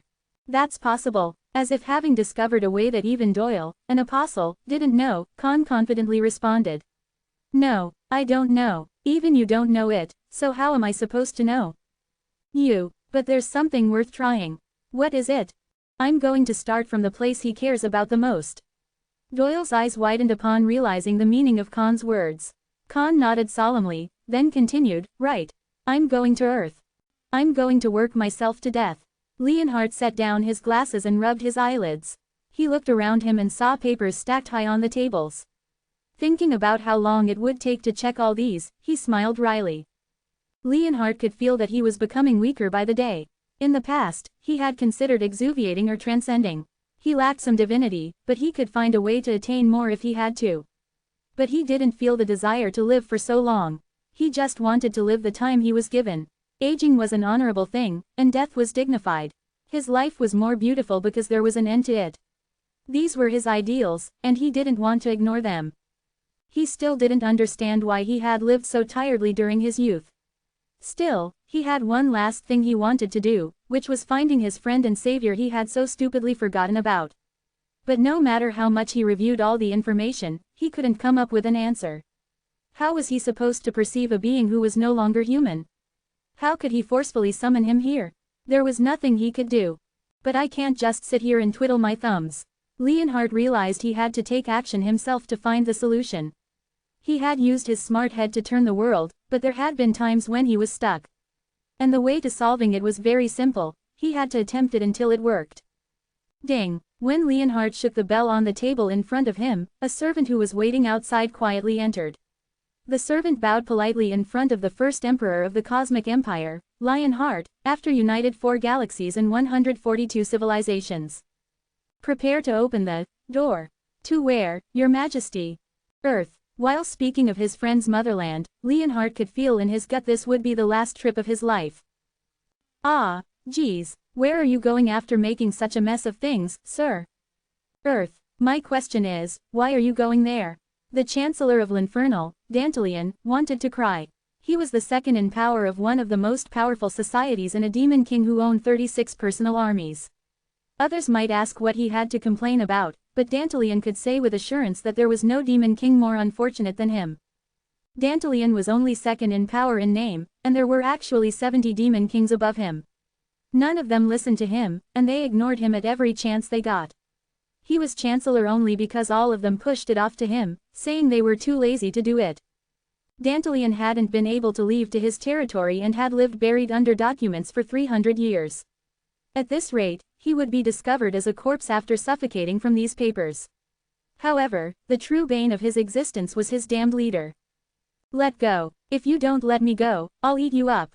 As long as this ruffian and troublemaker who was L'Infernal's leader was around, Dantalion would never be able to rest. Eat me. I can't live like this anymore either. Are you disobeying me right now? Oh, whatever. Get over it. What am I supposed to do if the leader never does his work and wanders around freely? Kill me or do whatever you want. Dantalion was a timid demon king, and he did whatever Agaras wanted with a single lift of Agar's eyebrow. However, for the last 300 years, he had been pushed around by 70 higher-ups, so his anger was all the way up to his temples. Now, he didn't care about what happened. He just wanted to rest. There could be no purer desire than that. So you're saying the problem is that I'm irresponsible despite being the leader. Realizing Dantalion was being genuine, Agaras stopped fighting. His mad eyes suddenly turned deep and calm like a peaceful ocean. Color returned to Dantalion's cheeks. The wayward tyrant was finally listening to him. The truth always shone through. Tears formed in Dantalion's eyes because he was so touched, but Agaras began to speak in a solemn voice again. Then you do it. Pardon, what? The leader. Agaras has left the demonic society less than L'Infernal greater than. He had appointed Dantalion as his successor. Quote! Dantalion fell into a panicked state at the unexpected situation, and Agaras took advantage of it to rush out of the palace. Let's go, puppy, woof. From far away, Dantalion could hear a barking sound. When he collected his bearings, Dantalion pulled out his hair with a scream. Chapter 797 Epilogue, the final chapter 3. In the Palace of Olympus. Hey, sister, what is it? Did Ares and Hercules cause trouble again? Hermes chuckled as he saw Athena lift her irritated face from her pile of documents. Irritation was definitely her trademark. That was why she got into fights with Hera and Poseidon at the drop of a hat. I don't know how she was composed in front of our younger uncles. But Hermes knew he'd be beaten to death if he said it out loud, so he didn't mention it. Anyhow, our youngest uncles. It'll feel awkward and familiar at the same time. Hermes immediately addressed the reason why he'd spoken up. Something similar to that. Something similar. The two of them just left for Earth. What? Why? Athena's eyes turned sharp. To Olympus, Earth was a symbol of love and hate. It was where Kronos and Rhea were living, and it was the motherland of Deus Ex Machina, who ruled over the laws of the universe. It's not just those two. The Arthea guys are gathering there these days. Not too long ago, Agaras and Fenrir crossed over too. Are they going to fight a war or something? It was a natural thought process that came to mind when thinking of the former Arthea members, but Hermes simply shrugged. Most likely not. There must be something they want to confirm. Confirm. The word weighed heavily on Athena's heart. Actually, she had intended to cross over to Earth soon too. She sighed. Grandfather will be quite angry. It was said throughout Olympus that Kronos had become more lax after settling down on Earth, but the temper that once made the entire universe shake didn't go anywhere. Moreover, considering the situation his family was going through at the moment, it wasn't strange for something to happen with him. So we should go and try to appease him as best as we can. Athena eventually put the cap on the pen she was holding and quietly stood up. He is definitely extremely angry. That was the first thought that entered Athena's mind when she entered Earth. Normally, Kronos would have greeted Athena and Hermes warmly, glad to see his grandchildren, but he didn't have the mind to do so now. It was plain to see he was trying to hold in his anger based on the redness of his face. SHHHK. Hey, the meat's burning, you can't even flip that properly. What are you talking about? This was always your job. Can't you see I'm cutting the pieces right now? I would be busy even if I had 10 hands right now. Do your job properly. This is good quality meat from Mount Namare. Where should I put it? Here, clamor, Bustle bustle. The front yard of the 3-story house made for Kronos and Ray's honeymoon life was bustling with people and far from quiet. Charcoal briquettes procured from who knew where were used to light a fire, meat was being cooked, and lettuce and perilla leaves grown in the backyard were being pulled out without any permission. The garden tended to with care instantly became a mess. Of course, it wasn't a problem for visitors to come in and make a mess of their home. That could be solved easily with a few swings of the sword, and they could be beaten up into submission. Wong. The problem was that Kronos' youngest child, who was barely put to sleep after an hour of struggling and wrestling, had woken up. You punks, go play around somewhere else. My kid's waking up. Kronos, who was now able to use his physical voice thanks to his almost fully recovered holiness, shouted at the unwelcome guests to get lost. Khan and Doyle, who were cooking the meat, spun to look at Kronos, and Leonhard scratched his cheek with an uncomfortable expression. Agaras and Fenrir didn't even pretend to listen. Ares and Hercules awkwardly looked around, but no one present listened to Kronos. It was obvious they were planning on lingering around and staying here. Wong. Oh, geez. Athena couldn't help but smile wryly at Kronos. He had already raised many children, but he became haggard after starting the baby-rearing life again. When she first heard of the birth of her new aunt, she had been quite surprised. Everyone knew how sweet Kronos and Rhea were for each other, but it was still amazing. He's still got it. Olympus was still divided over how to accept Deus Ex Machina, so everyone screamed in horror upon hearing they had another higher up. Poseidon and the others, who still hadn't fully made amends with Kronos, didn't know how to feel at the birth of a younger sibling with such an age gap between them. However, no matter what Olympus thought, Kronos and Rhea didn't involve themselves with Olympus after they were resurrected, and they firmly drew the line so Olympus wouldn't get in their business too. There hadn't been any issue thanks to that. Still, as someone who was on close terms with Kronos and Rhea personally, Athena was in awe of her youngest aunt who wasn't even 100 days old yet. Athena was used to Kronos acting so sensitively as well, because she had seen it so many times. But she was still a bit surprised despite being familiar with it. She wondered if he was truly the infamous king of gods. Fine, you're going to ignore me, huh? Good, let's exchange swords until you listen. Kronos finally summoned his holy power, which he had been saving for last resort, and the ground began to quake. The members of Arthea became nervous that Kronos was really going to attack them, but a baby's cries rang in the air again. Wong, stop acting like the kids and get in here. Bring diapers, quick. Yes, ma'am. When Ray's nagging followed, Kronos quickly reined in his holy power and hurried inside the house. He looked like a standard dad who was wrestling with parenting. Everyone let out a laugh as they watched. Huh, Athena was laughing with them when she suddenly looked up. Between the Arthea members was the faint outline of another person. He had black pupils. He looked exactly like Deus Ex Machina, but he gave off an entirely different aura because of the black coat he was wearing. Uncle, Athena quietly called out. The man who was laughing in the crowd turned to her in surprise. Then, he grinned and disappeared with the wind. It seemed like a hallucination, but Athena was rooted to the ground for a while. She could see the way he mouthed words before leaving. You remembered, thanks. At that moment, Athena realized that the man they had forgotten about but was slowly remembering would return soon. She thought she should stay here for a while. The other members probably thought the same. The reason why they are all gathered here for a barbecue party was because they thought this was the first place he'd visit when he returned. Perception is beginning. Meaning is given. Regulations are expanded. The dream is starting to sink to reality. The barrier between dreams and reality becomes more faint. The cogs completely disappeared from the wheel. According to various observations, the microscopic world changes into various forms. According to various meanings, the macroscopic world changes into various forms. The coordinates of time are segmented. The coordinates of the space are refracted. World points grow. The world points are connected into a single line. World lines have been created. Changes occur to the world lines based on the extent of perceptions and establishments. A part of the world line is divided. A part of the world line is reversed. A part of the world line is deleted. A part of the world line is combined. The Black King is observed little by little throughout the universe. Deus Ex Machina begins to connect the world lines to his laws. The dream of darkness and Deus Ex Machina's laws are interlocked.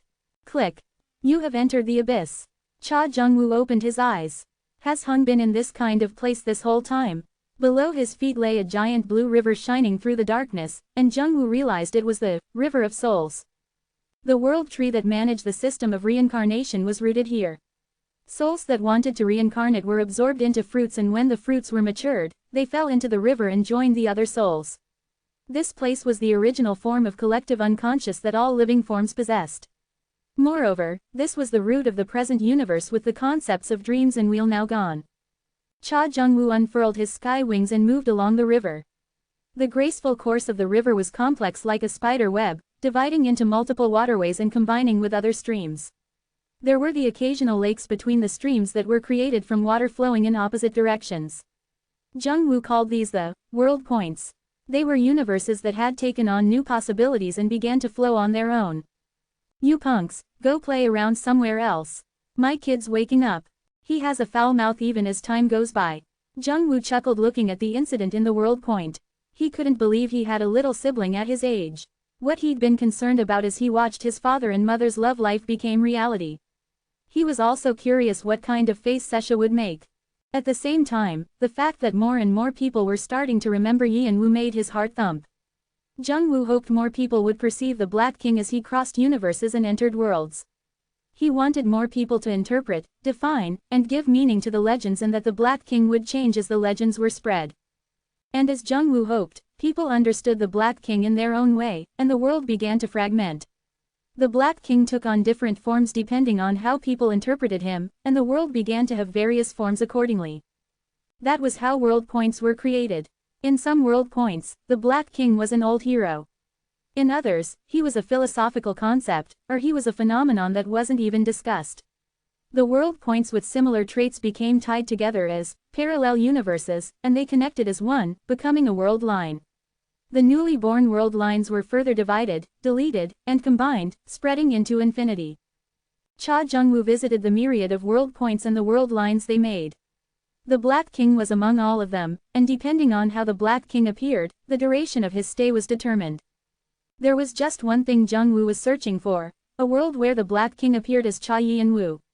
The chances were astronomically slim, and it might not even exist, but Jungwoo didn't doubt there would be a world where coincidence overlapped with coincidence out of all these worlds.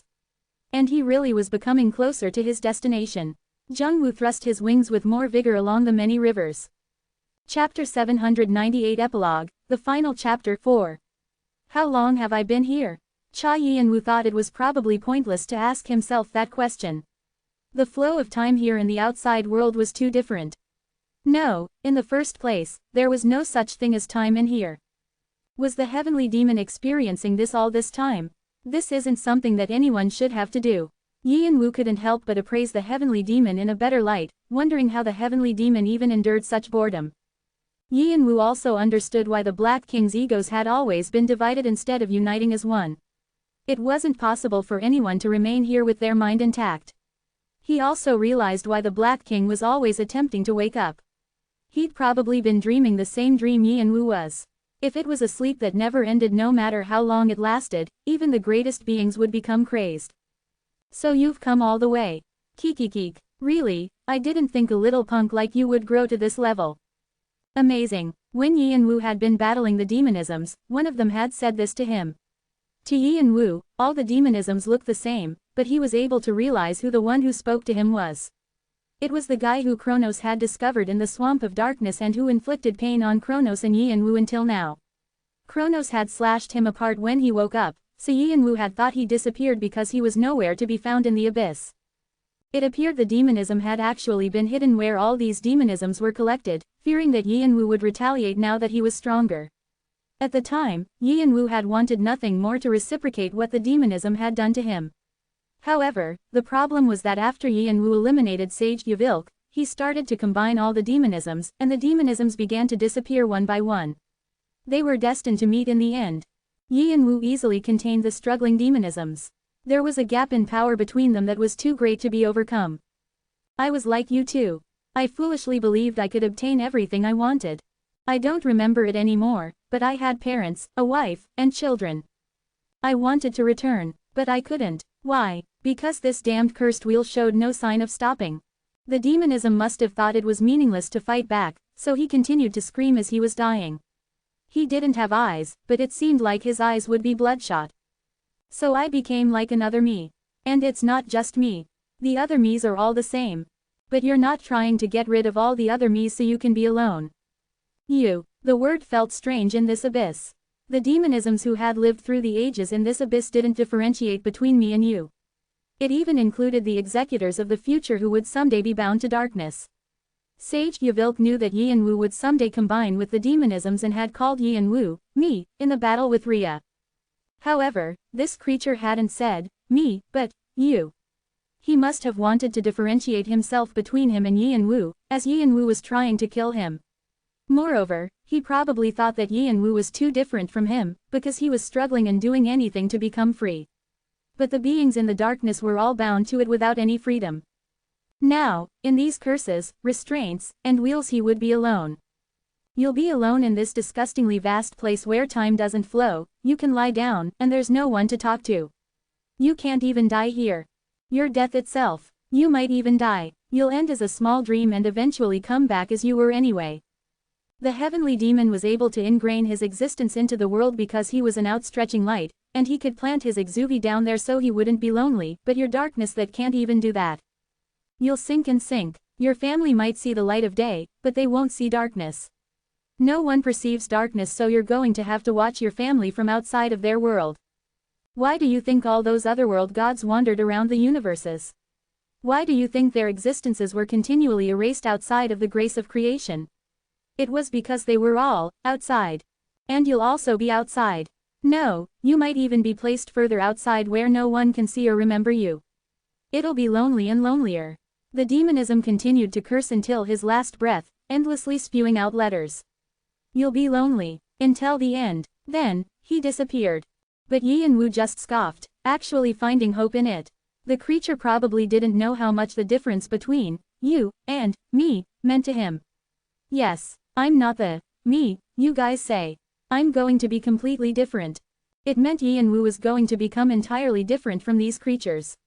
From then on, he began to absorb the demonisms with more rigor and was able to reach the last of them. You have successfully absorbed all demonisms. You have become a complete Black King. Current state, Black King.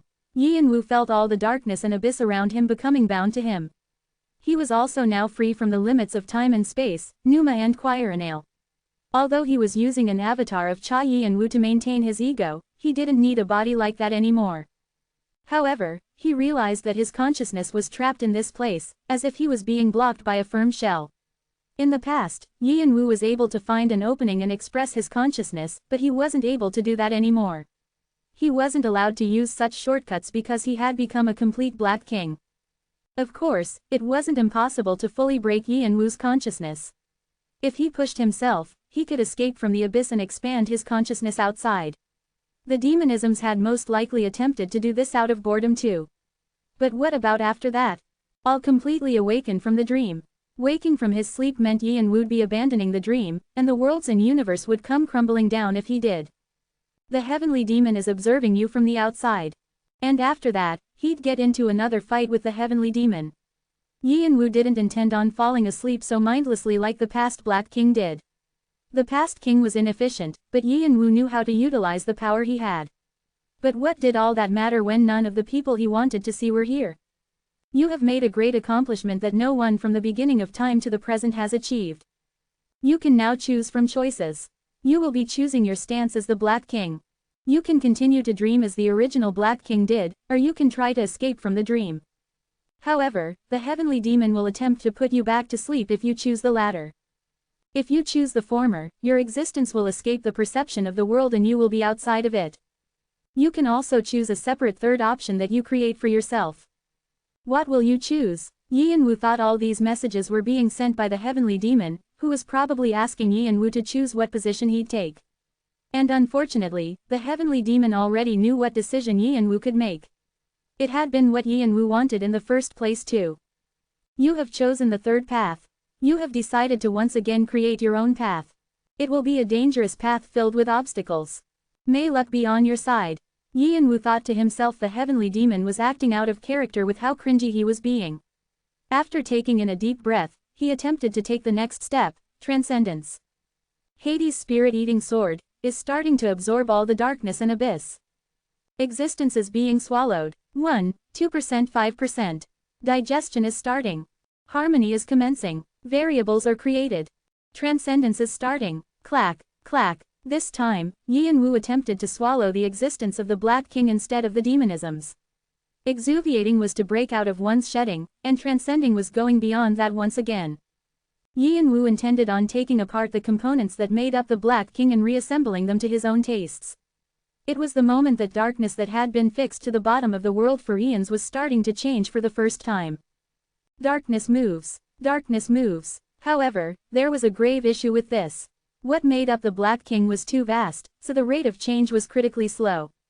It could potentially require more time than was taken to absorb the demonisms. No, the fight against the demonisms was far superior. At least Yi and Wu hadn't been bored in those battles. But here, he was so very alone. He needed to continue with this process with a resolve of steel. If his determination faded in the slightest, everything would be reduced to ashes. He had to keep running forward without rest. The heavenly demon had probably encouraged Yi and Wu since he had also once gone through this in the past. Still, I'm going to do it. To return to his family, Yi and Wu would do it. Crunch, crunch, the sound of Hades' spiriting sword chewing at darkness echoed sadly. The rate of change is slowing. 22, 23, 24%. As time went on, the process didn't speed up, but it went slower. Still, Yi and Wu persevered and persevered. Waiting was his specialty, was it not? The rate of change slows even more. 35, 36, 37%. It became slower. The rate of change slows even more. 47, 48, 49%. And even slower. The rate of change cannot be calculated. 51%. At a little over the halfway mark, the process didn't continue any further. It was moving forward extremely slowly, but it was essentially paused. Yi and Wu felt more urgent. Although it had been slow, the change had been steadily moving along, so he hadn't been too worried. But now, even that had come to a stop. Yi and Wu tried to search for the cause. He could only move forward if he found the malfunctioning section and fixed it. The problem was how he was going to find such a small malfunction in this vast darkness, but he had no other method. You will be lonely until the end. The words of the demonism weighed heavily on Yi and Wu's heart, but he gritted his teeth through it. Yi and Wu eventually found the cause. But the cause was so insignificant it was futile. It was so small he was only able to find it after 51% of the change had occurred. The identity of Yi and Wu, this was the only obstacle that blocked the change of the Black King. But this would all be for nothing if he had to kill himself to meet his goals. The reason why Yi and Wu attempted to change the Black King was because he wanted to change, not because he wanted to disappear so futilely like that. If he had known he had to do that, he would have closed his eyes eternally under darkness. But it was then clunk, creak, outside the darkness, where nothing should have been able to reach, he heard the sound of two large objects being interlocked. Deus Ex Machina has successfully interlocked his cogwheels with darkness. Chapter 799 Epilogue, the final chapter 5. Cogwheels. Yi and Wu automatically looked up. This place had no up or down, but it was an old habit. He knew that a message was coming up. The paused darkness is forced to spin again with the cogwheels of Deus Ex Machina. The stopped change begins again.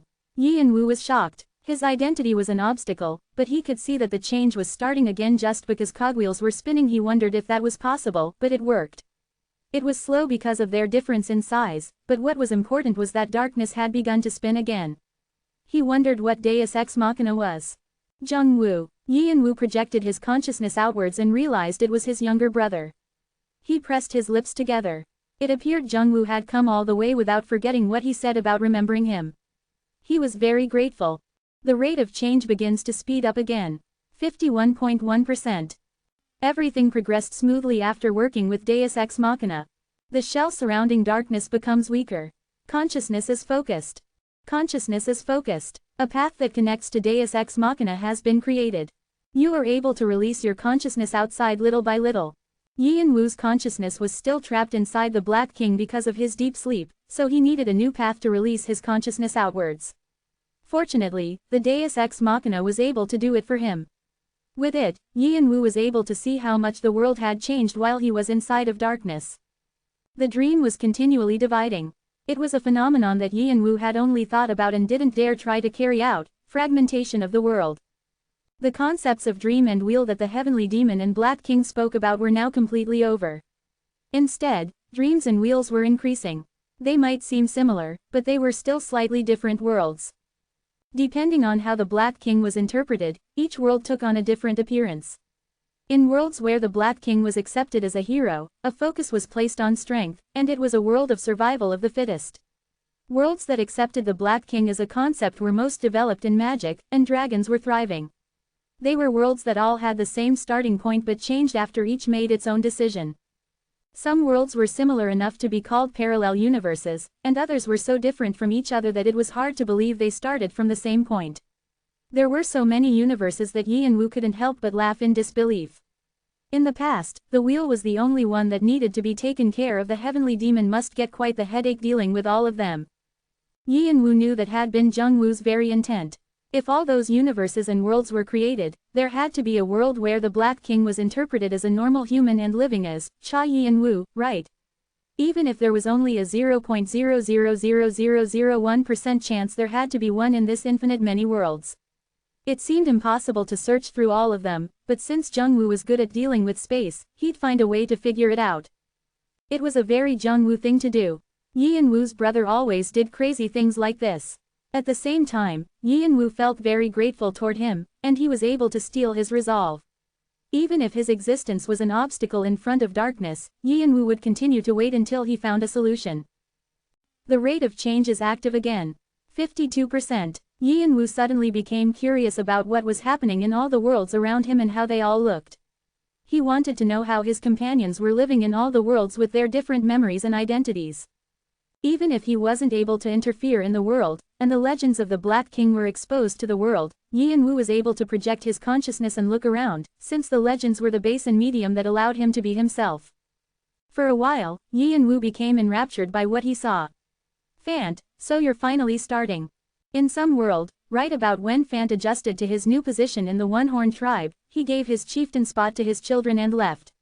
He said he would return after training some more since there was no end to learning, but it was actually to make his own achievements that could surpass the Martial King's shadow. Fante's lifelong goal was to exceed his father when he'd been in his prime, and to someday defeat the particular someone he couldn't remember clearly. Sesha's doing well, and mother and father are the same. Yi and Wu's niece was cherished by all, happily living her life. He had hoped she wouldn't have to go through any hardships because she had gone through so much when she was a child, but it seemed he had nothing to worry about.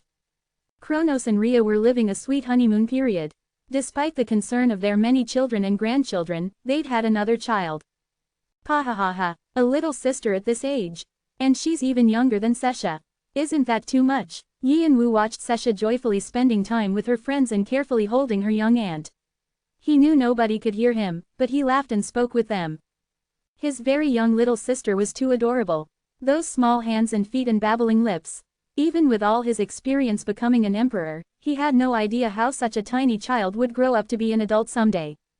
Kya, when his little sister beamed in his direction like she could see him, a smile grew on Yi and Wu's face. It felt as if all his exhaustion was being relieved. He'd probably be a fool for his little sister just like he'd been for Sesha. He hoped only happiness and blessings awaited this child. He repeated the same prayer the heavenly demon had said for him. Kya, his little sister burst out laughing as if she knew. Yi and Wu stroked her head softly. She was too adorable and lovable. Kronos, who was next to her, shook her little toy thinking she was smiling at him. However, he tilted his head when he saw her gaze was fixed in the air next to him. Wondering if someone was there a moment ago, Kronos' heart felt heavy. However, he didn't understand why and just tilted his head, turning back to his daughter to shake her toy for her. Ah, does our Yi-Yoon want to eat wood? Should we go to mommy? Ah, so adorable. Yi and Wu looked away, unable to see his father trying to act cute. He'd have to leave the fool position for his father.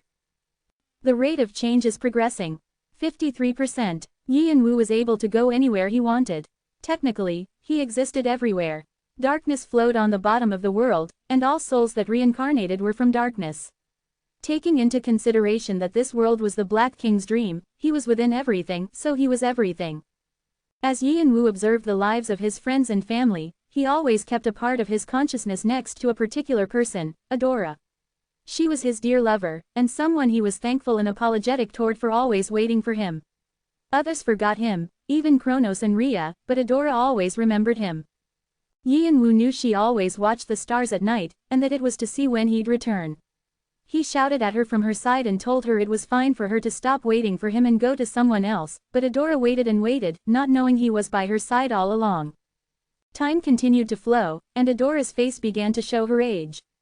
Yian-Woo helplessly watched as she nodded off. It was the first time he'd experienced such pain for not being able to be with her. Then, a miracle happened. Hurry up, okay, I'll be there soon. Adora saw Yian-Woo for the first time. He was extremely thankful and appreciative. And that was the start of everything around Yian-Woo changing. Someone has successfully fully observed the Black King. Observed phenomenon, Cha Yian-Woo. The existence of Cha Yian-Woo becomes ingrained in this particular world. The cogwheels of Deus Ex Machina begin to spin faster. The changing of darkness flows more smoothly. 55%. Yian-Woo could feel that people were starting to recognize him. Those who forgot him regained their memories one by one. Kronos and Rhea cried in each other's arms, remembering their forgotten son. Khan embarked on a trip to find his lost friend, and Doyle stepped up to regather the scattered faith. Leonhard traveled to Earth to search for his savior, and Agaras, Fenrir, and the others all gathered. Then, when Athena looked at him, Yian-Woo was able to be himself, and not as a shape created by the Black King. You remembered. Thanks. See crack, crash, rumble, rumble. The world of darkness that surrounded Yian-Woo came crashing down like a wall of glass. Deus Ex Machina has succeeded in reaching the center of the abyss. And Jung-Woo was standing there. Ha, ha, as if he'd come running a long distance. He was panting hard, but there was a mischievous smile on his face. He looked like a kid who found his prey in a game of hide and seek. Deus Ex Machina looks at the Black King.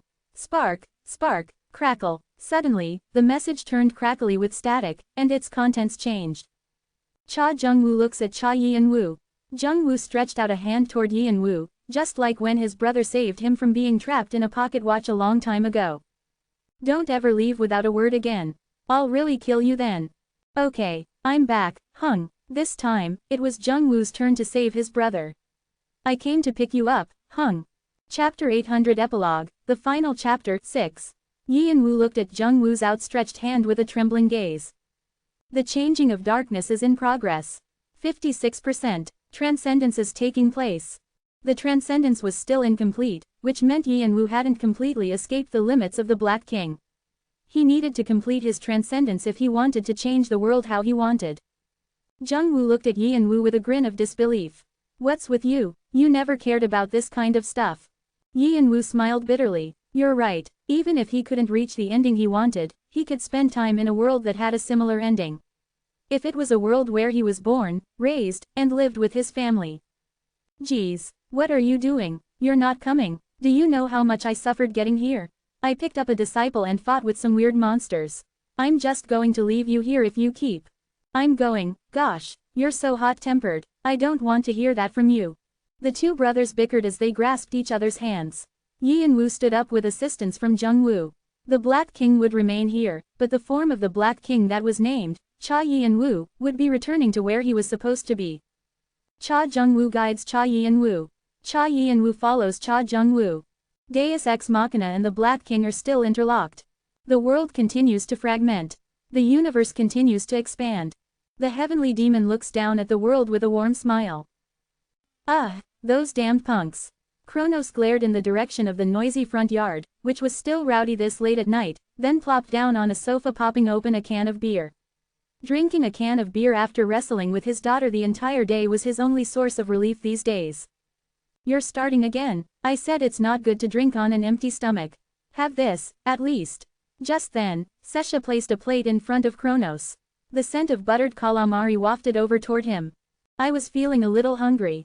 Thanks. You want a drink too? Who would drink with you if not for your granddaughter? Haha, you're right, you're the best. Kronos and Sesha looked to be similar in age now. Sesha had grown up quite a bit. Kronos felt proud every time he looked at his granddaughter. At the same time, he felt a bit despondent. The fact the small child had grown up to be a lady now meant a lot of time had flowed, but Yian-Woo hadn't been able to witness any of it. Bringing up Yi and Wu's name was a sore spot for their family, since they all felt apologetic toward him. When the heavenly demon warned they could lose their memory, they hadn't really taken it to heart, after all. It was absolutely horrible for a father to forget about their own child, so Kronos was sure it was something that would never happen. Even if he had lost a part of his memory, he would get a grip on himself to not lose anything else. But Kronos realized too late how irresponsible his attitude had been. He thought the reason why Jung-woo was frequently absent was because of his duties as someone in an important position, not because he was going to search for Yi and Woo. He never thought too deeply into it. Then, when his memory returned to him a while ago, and he realized he'd completely forgotten what was special to him, he'd taken Rhea in his arms and sobbed all day. Kronos repeatedly said Yi and Woo shouldn't forgive him, and that even if Yi and Woo was disappointed in him, he should come and visit once so they could see his face. It was probably around then that they realized Yi and Woo was always by their side. When they were feeding their youngest, they felt a familiar gaze from somewhere.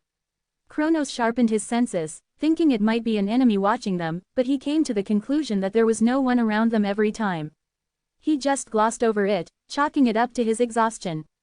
But in retrospect, that wasn't the case at all.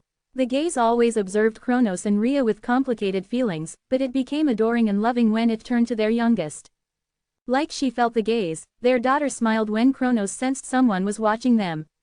Giggle, giggle, that laughter was dedicated just to the gaze, and not anyone else. Kronos guessed the gaze was Yi and Woo. No, he was now certain. If it wasn't, the gaze wouldn't have continued to roam around their house and linger on their family. But the gaze suddenly stopped observing recently. I hope he's okay. Wondering if something had happened, Kronos quietly muttered to himself. The gaze came to visit their daughter about 10 times a day, so he couldn't help but feel anxious that he didn't sense anything these days. Or was the gaze still around, and it was just that Kronos could no longer feel it? He began to feel worried that he forgot something again.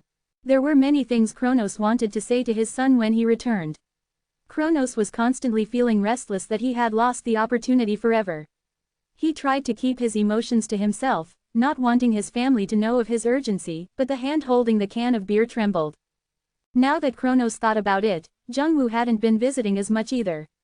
Just when he was wondering if the two were related, Sesha's eyes widened from next to him, and she still had a piece of calamari still in her mouth. Kronos turned to the front door inquisitively when the door opened and Jung-woo entered. Dad. Sesha tossed her calamari aside and jumped into Jung-woo's arms. Jung-woo stroked his daughter's head. Your boyfriend won't like it if you like me so much. Is it okay for you to act like this? Humph. Are you going to keep trying to find out if I have a boyfriend like that? You caught me. You're more of a simpleton than you think. So do you. I won't tell you. Haha. Jung-woo chuckled at his daughter's cuteness and tousled her hair. Sesha tried to push him away, saying her hair was done at an expensive place, but he messed her hair up even more. Kronos quietly approached the father and daughter. You're late this time. I was checking something. What? Kronos, expression stiffened, curious what Jung-woo was talking about. Jung-woo took no notice of it and laughed at the Arthea members who were busy with their barbecue party in the front yard. I hurried home because of the commotion, but I see it was just the guests. Good. I have something to show you all anyway. Quote. Kronos was about to ask what that was when he suddenly paused. He finally spotted a person who was awkwardly shifting from foot to foot in front of the door Jung-woo left open. The man had the same face as Jung-woo but had a cold exterior compared to Jung-woo's mischievous one. His eyes scanned his surroundings, not knowing where to look. Then, as if having decided something, he pressed his lips together and took a step inside the front door. Tap. When he slowly raised his head, he met eyes with Kronos. Kronos mouthed words without making any sound. His mind went blank. All the words he'd planned on saying to his son when he returned flew out of his head. The man hesitated to speak as if he was experiencing the same thing. Uncle. Sesha's shout broke the awkward atmosphere. Uncle. Sesha stepped away from her father and jumped into her uncle's arms. Sob. Sob. I missed you. Listening to his niece's words as he stroked her head, Yi and Woo really felt where he was. He had finally returned to his house. No, our house. Now, Yi and Woo was able to say the following words to Kronos. I've returned. He had finally returned from his long trip. A faint smile appeared on Kronos' face. Welcome home. You must be tired from traveling so far. You want to have some beer? Kronos raised and shook the canned beer in his hand. Yi and Wu nodded. Yes, I'd like something cool. A faint smile was also on Yi and Wu's face as he responded. First ending. Hermes. What is it, sister? You have such a serious expression. Everything's ended well and it's all over now. There's still something that's unanswered. Unanswered. Yes. Do you remember what I said in the past? Remember what? My dream of the future. Oh, that picture. Yes, that. Hermes recalled the vision Athena had spoken about in the past. Brahm had said something similar someday too. Apparently, in what seemed like a family picture, Galliard, Sesha, Ananta, and Brahm had been captured in it too. And a man who could be either Yi and Wu or Jung-woo was smiling happily in it.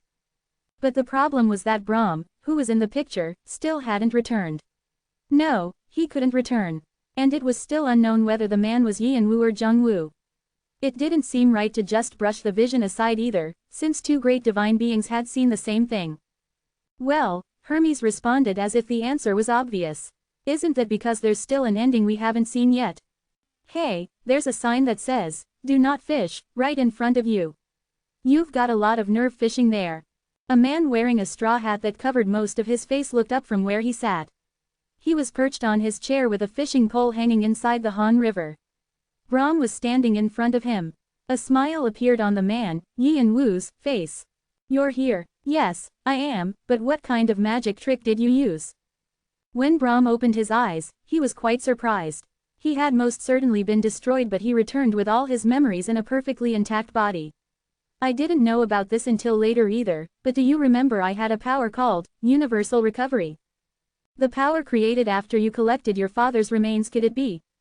Yes, it wasn't just my data recorded an idea. Brahm laughed in disbelief upon realizing what happened. There was an option called status regression in universal recovery. It was a feature that backed up data of the user's body and soul in idea and restored information if too much damage was taken. It wasn't just Yi and Wu's information that was backed up but his subordinates as well.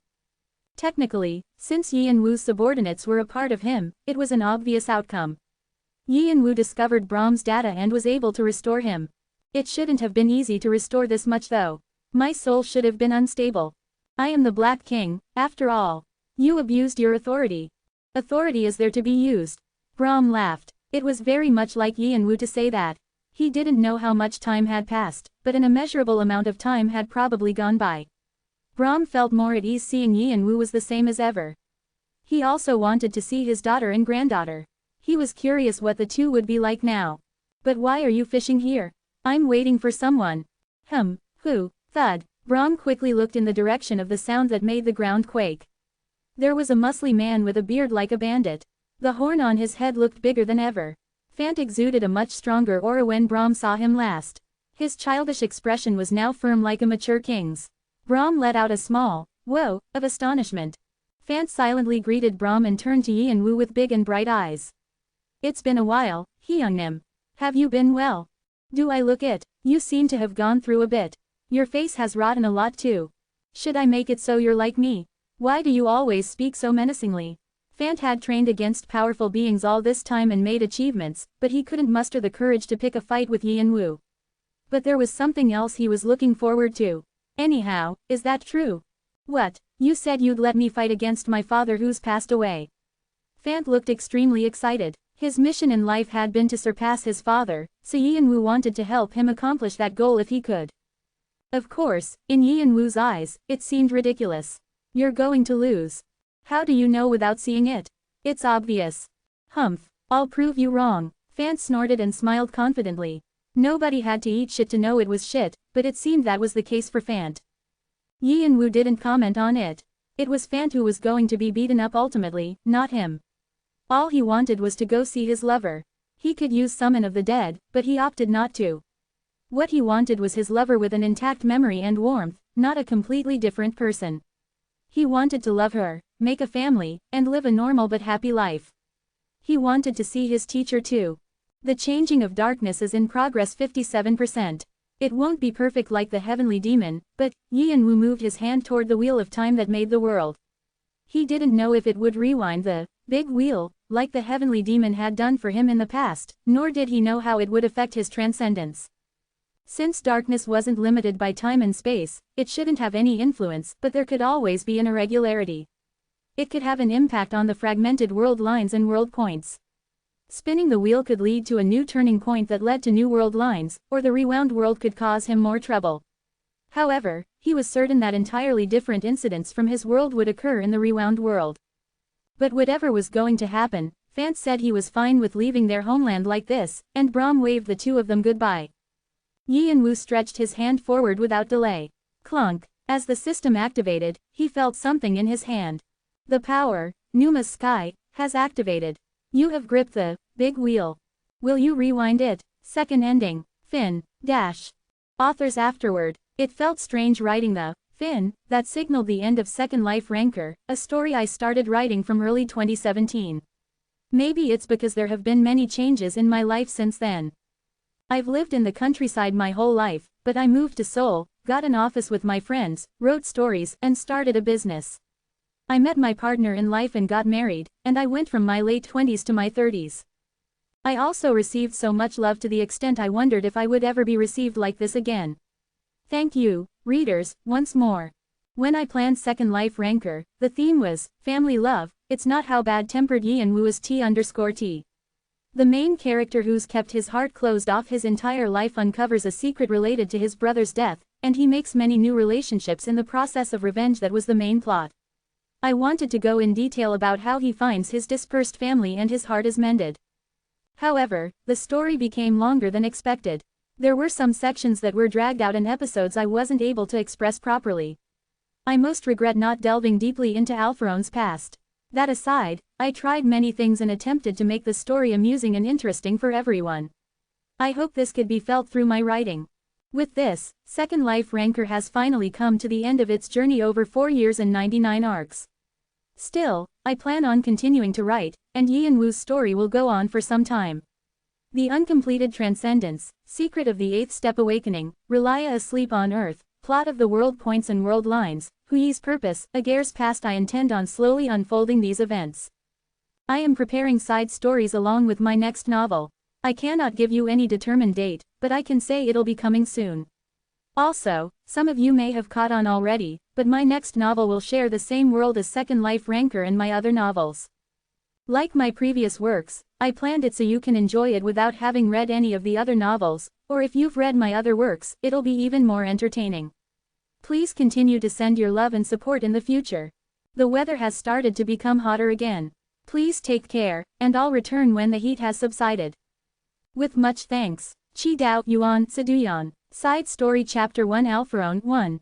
You have entered the Chenggong Library. Come in. Nocturne felt thoroughly confused while following the Heavenly Demon. He wondered if he could really trust the Heavenly Demon. Nocturne did not know if he could believe the Heavenly Demon's words. However, Nocturne could not help but follow along. Everything that the Heavenly Demon had stated shook Nocturne to the core. He did not know to what extent he should trust the Heavenly Demon's words. He was also unsure if the Heavenly Demon was deceiving himself and suppressing his pain of losing his son. In particular, the Heavenly Demon that appeared in the memories that Nocturne had lost was always distrustful, so it was hard for Nocturne to fully trust the Heavenly Demon. The Heavenly Demon knew of Nocturne's wariness and thoughts. Seeing Nocturne just standing at the entrance of the portal without moving forward, the Heavenly Demon could not help but give a bitter smile. The Heavenly Demon was always a confident being. Even in the face of countless gods and demons, the Heavenly Demon never lost his composure. He had maintained his smile and pleasant temperament even when turning the wheel, during the entire duration of facing off against the Black King. Thus, it was uncharacteristic of him to make such an expression. Whoosh. Then, Nocturne sensed a feeling welling up from his chest. Though his mind was operating in a logical fashion, it seemed his emotions still wanted to trust his own flesh and blood. Do you still hate me? Well, I understand. In your memory, I was nothing but a terrible father. The Heavenly Demon let out a long sigh as he scratched the back of his head. The current situation was difficult for him to wade through as well. If it was the day or night, they would have used force to make Nocturne submit, but the Heavenly Demon could not do that to Nocturne. Before anything, I want to ask you something. Nocturne spoke slowly. The Heavenly Demon nodded his head to state that Nocturne should continue. Is what you said true? Which part? That I am real. The Heavenly Demon smiled bitterly and nodded. Nocturne felt a heaviness in his chest. His voice quavered. Then what or who was Alpharone? That child was, the heavenly demon took a deep breath before continuing his words. He spoke only after some time had passed. He was also my son. That answer was enough. It was a roundabout, general answer. Tell me what happened. Thanks to the heavenly demon unlocking his memories, Nocturne was able to recall some of his memories. Therefore, Nocturne was able to understand what happened to himself, and what had happened to Nocturne and Alpharon. However, for some reason, to Nocturne, all those memories seemed distant, as if they belonged to a completely different person. It was as if he was a bystander watching a TV show or movie. Nocturne did not feel anything special or close to his memories. This was probably because his current identity was stronger than that of Sun Jae-won, or Vivasvat. Although the time he had spent being Nocturne was relatively short compared to the other two identities, Nocturne still felt that his identity as Nocturne was more precious. Thus, Nocturne wanted to hear the story of his past directly from the heavenly demon. If he were to hear the entire story directly from the heavenly demon, Nocturne felt that he would be able to tease the truth. As if he had read Nocturne's thoughts, the heavenly demon smiled bitterly and decided to grant his son's request. Where should I start? Unlike his normal self, the heavenly demon's voice trailed off. He did not know where to start. The past encompassed stories related to Sun Jae-won and Vivasvat, as well as incidents related to himself. There was a lot to sort out. Then, suddenly, an incident popped into the heavenly demon's mind. It was the time when his son ignored his warning and followed him into the tower. The heavenly demon felt that this would be an appropriate starting point. The heavenly demon had to take a few deep breaths. It was painful for him to bring up the past, which he had been neglecting to speak of for a long time. However, at some point, he knew he had to retrace his steps, and it was something he had to do to resolve his relationship with his son. Hiding and running away from speaking of the past would no longer serve anyone, and it would not be good for his son. No, it would only hurt his son. In the end, as if he could no longer avoid the inevitable, the heavenly demon lowered himself in place. Then, he gently waved his hand in the air and pulled a vial out from his personal space. It was Wazoo, an alcoholic drink made from ripe fruits picked by monkeys from the crevice of rocks and then fermented. In the past, Wazoo was the drink of choice between the heavenly demon and Sun Wukong, the other face of himself and who also became his mentor. The heavenly demon only had a few Wazoos left now, but he thought it would be okay to share a drink with his son.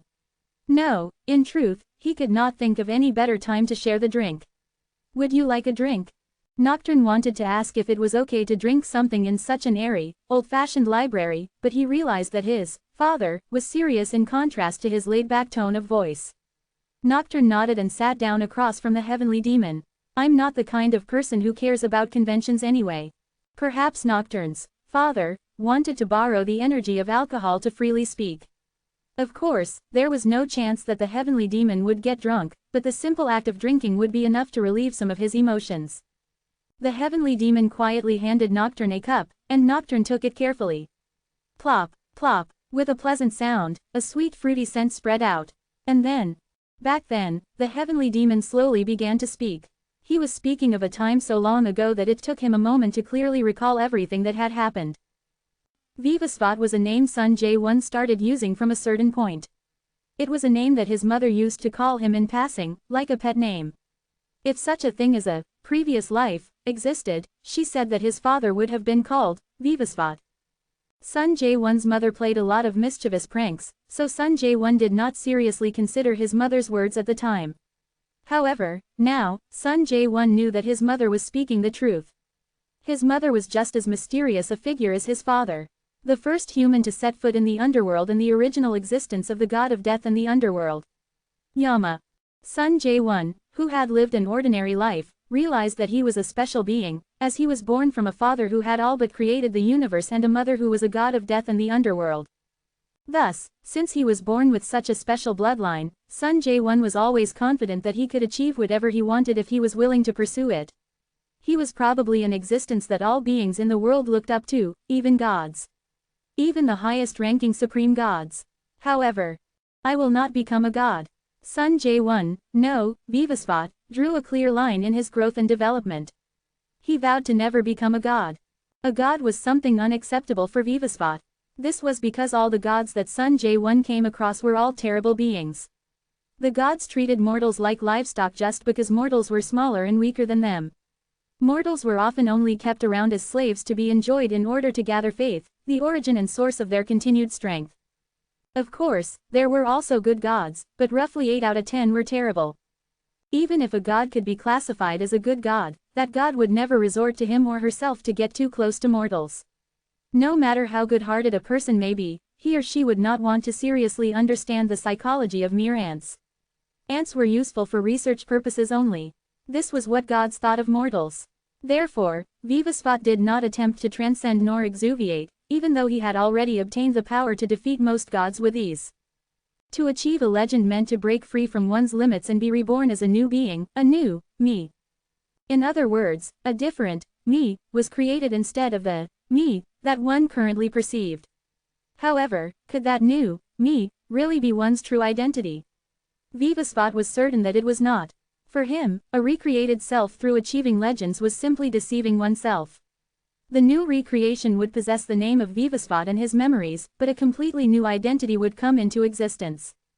Of course, even if Vivasvat did not actively seek out to achieve a legend, his achievements piled up, creating a new legend.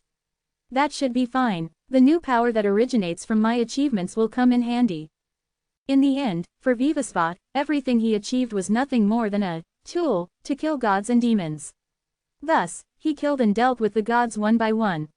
One day, gods and demons would disappear completely from the vast universe. Then, the nonsense that mocks and drives mortals into misery would no longer exist. If you meet Buddha, kill Buddha. If you meet a monk, kill the monk. Thus, if I don't go to hell, whoever will. Vivasvat recalled the words he heard from a high priest who he had met one day in passing. He walked down this path, over and over again, silently and by himself. Vivasvat traversed various worlds and universes to defeat gods, and at the same time, he tried to find the whereabouts of one person, the heavenly demon. There was so much he wanted to hear from his father, who created this damn, forsaken universe. Vivasvat wanted to know why his father created such an absurd world. Thus, he wandered around the world chasing after the traces left by the heavenly demon, but none of the traces led him anywhere. However, Vivasvat became certain of one thing. My father's legends are slowly disappearing from people's minds. The legends of the heavenly demon had not completely disappeared. In every corner of the world, there were always a group or two who knew of and followed the heavenly demons. But in the various creation legends understood across the universe, the ratio of the heavenly demons' legends kept decreasing. In some places, the heavenly demon was called by other names and his feats were often minimized, and in some cases, the heavenly demon was described as an evil being that was associated with evil spirits and death. Such convoluted legends were usually fatal blows for ordinary gods, so there were many cases where gods would try to correct these misunderstandings directly. However, the heavenly demon showed no sign of taking any similar action. It was as if the heavenly demon did not care at all. Although he seemed to be meticulously planning things, it seemed as though he did not bother with the little things. This was just like the father that Vivasvat knew. Whenever he had this thought, Vivasvat could not help but give a bitter laugh. At the same time, Vivasvat wondered if it was okay to let things progress as they were. If things continued down this path, the prestige and power of the heavenly demon would inevitably be destroyed. Regardless of what went on, the heavenly demon never showed up. No, the heavenly demon's inactions had led to a seemingly unfathomable result. His traces had largely disappeared from a certain point forward. It was almost impossible to see anything related to the heavenly demon. He had essentially disappeared, as if he had gone into hiding. Did he get in an argument and lose to someone? Is he being stuffed into a corner that he can't get out from? Based on what Vivasvat recollected about his father, it was not a far-fetched idea that his father, who had a significant temper, would piss off the wrong people and be put in an unenviable situation. One day, Vivasvat opened a portal in search of a new civilization, hoping to somehow find traces of the heavenly demon. An invitation to the tower has arrived. Tower. Vivasvat received a message, one that would change his fate. Side Story Chapter 2 Alpharon 2. The Tower. Vivasvat had heard of the tower in passing numerous times during his travels. It was known as a place where heroes all over the universe entered to test their mettle. Each floor of the tower had its own set of trials and difficulties under various scenario themes, and if one was able to rise through all 99 floors, one could become a true god. As someone who detested gods, Vivasvat felt that the tower was a nonsensical concept, so he deliberately ignored anything to do with it. However, he had just received an invitation to enter. Of course, Vivasvat's answer was obvious. Rejected. I don't know who created such a useless thing, but if I find out who it is later, I'll have to give him or her a beat down. If this kind of nonsense pathway for mortals continued, Vivasvat felt that something bad could happen in the future. While he was having these thoughts whoosh, Vivasvat moved to the next place of interest in search of the heavenly demon. You have entered, planet full of nightmares. The stench is overpowering. Vivasvat squinted as soon as he crossed the portal. The stench that assaulted his nose made him nauseous. At times like this, Vivasvat did not appreciate his sensitive senses. The layout of the planet beneath his feet was filled with nothing but charred trees. Is there really an elder god in a place like this? The reason Vivasvat chose to visit this planet was because traces of an existence that helped the heavenly demon create the universe were found here. I've heard this elder god cares so much about mortals, as seen by his active service in assisting the heavenly demon create the laws and life of the world, but looking at this place, that doesn't seem to be the case. As he traveled around the universe and killed gods one after another, Vivasvat realized that the gods did not particularly care about the past. Though these elder gods constantly expounded on their good deeds and intentions in the past, they were only kidding themselves as they immersed and saw themselves based solely on their past. The noble ideals and splendid hopes they had in the past were all buried under the grab for power in the present. This planet illustrated that point. Vivasvat was half expecting a dignified presence on the planet, as it was essentially being ruled over by a creator god, but everything on the planet was so messed up that it seemed no better than hell. Along the entire surface of the planet, barren and withered trees, like thorns on a hedgehog, dotted the landscape, and from many of the trees, people could be seen hanging from them, wrapped in vines. The vines' spiky thorns dug deep into the human skins and sucked their bodily fluids. It looked unbearably painful. However, unlike how ghastly it looked externally, the people on the vine all had grinning expressions. A narcotic hormone seemed to be pumping into them through the thorns, allowing them to forget their physical pains. Seemingly having been under this parasitic state for a long time, the people seemed to have lost all ability to reason. Once the useful life of one human was depleted, the vine system probably just cast away the useless human like trash and seek a new prey. Vivasvat had seen this type of tree of the dead, several times during his travels. The tree of death was used to capture mortals, forcibly make them feel happy and satisfied, and extract the faith that flowed out from them. Vivasvat knew that many of these fallen gods would often take over a planet, privatize it for their own benefit, and mine mortals and their faith, but he never thought an elder god would fall to such a low tactic. No, rather, it may be that this is the norm. It's because of their illogic and nastiness that such an unfair universe was created. Vivasvat's eyes twinkled coldly. I should get rid of him quickly. Vivasvat raised his magic power and gathered it in the center of his palm. Great handprint explodes. Using the martial arts skill that he developed after visiting the one-horned tribe, Vivasvat flicked his palm forward.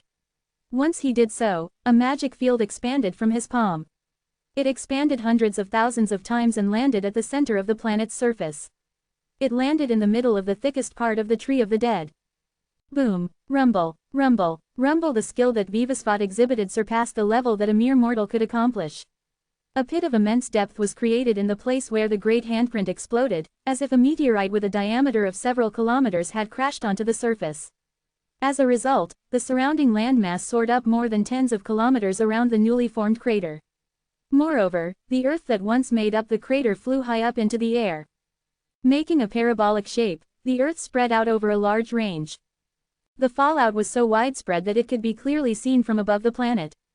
Moreover, due to the sudden tectonic movement, the mantle flowing under the planet's surface reacted in unison and affected the entire planet. Cracks started spreading on the surface, and red lava began to shoot up at random. A black plume blanketed the entire surface of the planet in an instant, and a huge typhoon swept away all that remained on the planet's surface. It was such a catastrophe that one could not help but doubt if any living being could survive the aftermath. The planet full of nightmares has met an apocalyptic end.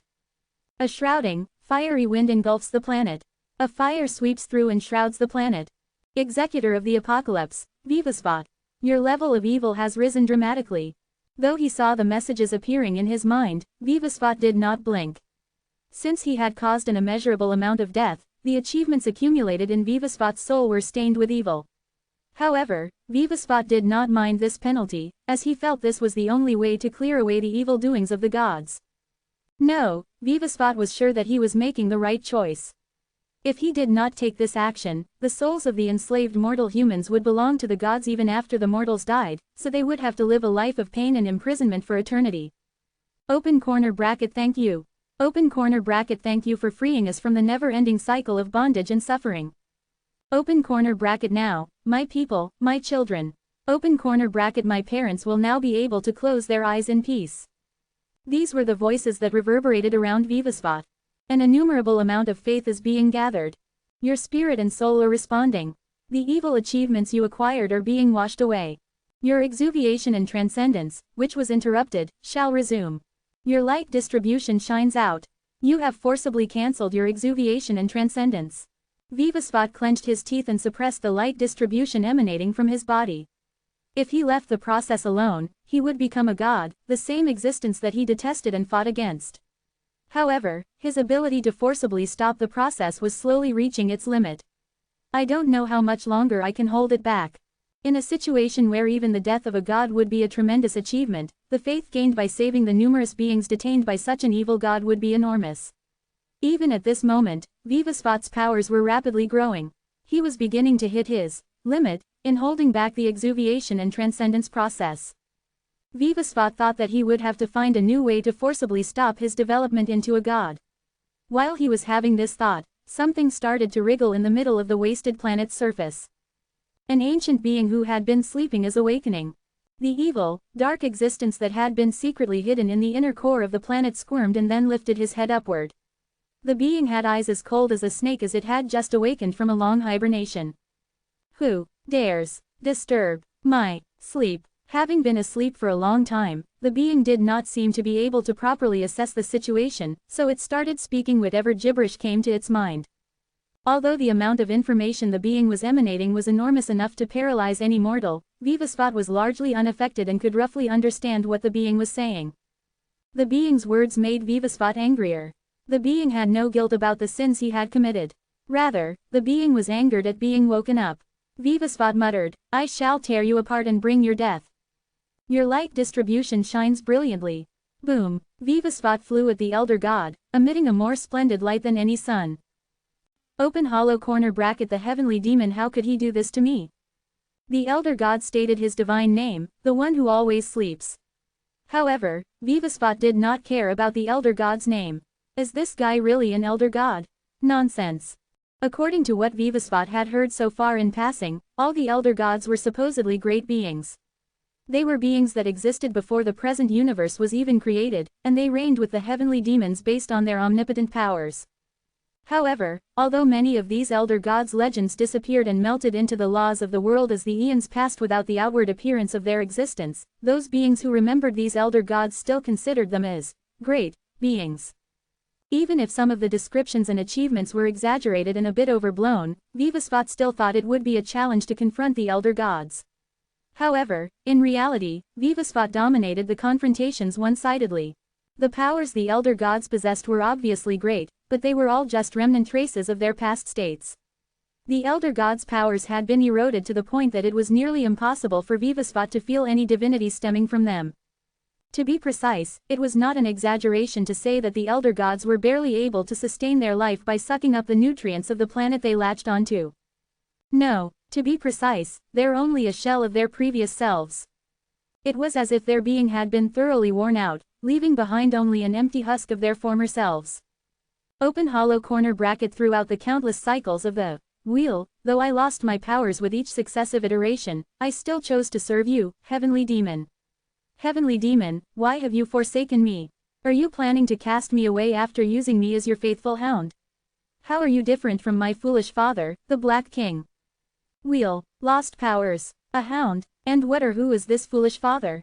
Vivasvat could not understand all the words of the being who cried out as he looked up at the sky, but Vivasvat could tell that the being's words had something to do with the secret surrounding the creation of the universe.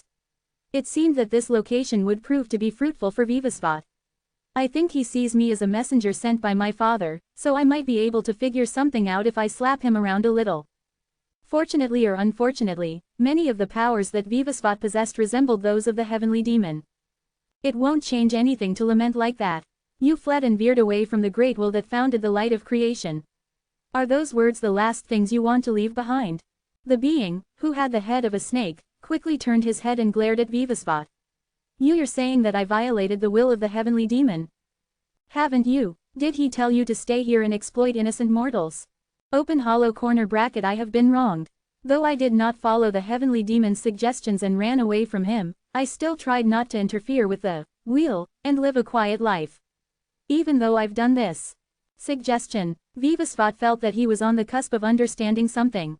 He spoke up again. You should have known that the will of the creation light was not to live as you have. No. Open hollow corner bracket. Will you only be satisfied once you've used us until the end? Did you think I didn't notice that you've corralled all of us together in this small place to take advantage of us? Corralled together, Vivasvat felt he had caught something important. Is that wrong? Open hollow corner bracket. Of course it's wrong. The being stopped screaming, as if he realized something, and started narrowing his eyes. You don't know anything. I thought you were another face of the heavenly demon, but you're not.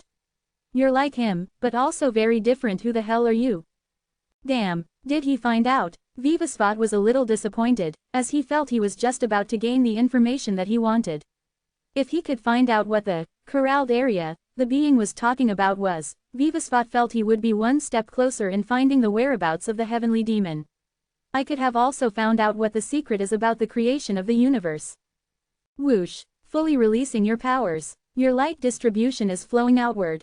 Vivasvat, after releasing his powers, struck down on the being. Thud, open hollow corner bracket arg. You don't have to know who I am. I want you to tell me what the heavenly demon's instructions were. Open hollow corner bracket I. It sounds like you're trying to buy some time to come up with a plausible excuse, but you better think against taking that type of action. I can tear you apart instantly if I want. Vivasvat's light distribution suddenly covered his entire body, and Vivasvat's face was no longer visible.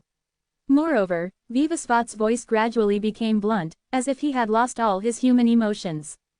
Of course, even if you die here, if you have some faith stored away, you'll probably be able to resurrect after a long time. But, I promise, when that time comes, I will be the first to find you and kill you again.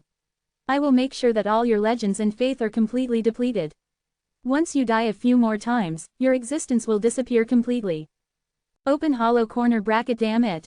Having heard Vivasvat's words, the elder god could no longer resist. Eventually, the elder god raised his head and tried to tell the secret that Vivasvat was curious about. Until the end, the elder god never gave up hope that he might be able to live. Vivasvat's eyes twinkled at the thought that his dreadful pursuit of the heavenly demon might finally be over. However, his hopes were soon squashed. Black clouds gathered in the middle of the universe, where there was once nothing, and a golden thunderbolt shot out. Rumble. Without being able to make any move, Vivasvat could only watch helplessly as a golden thunderbolt smashed onto the planet, mercilessly crushing the being's snake-like head.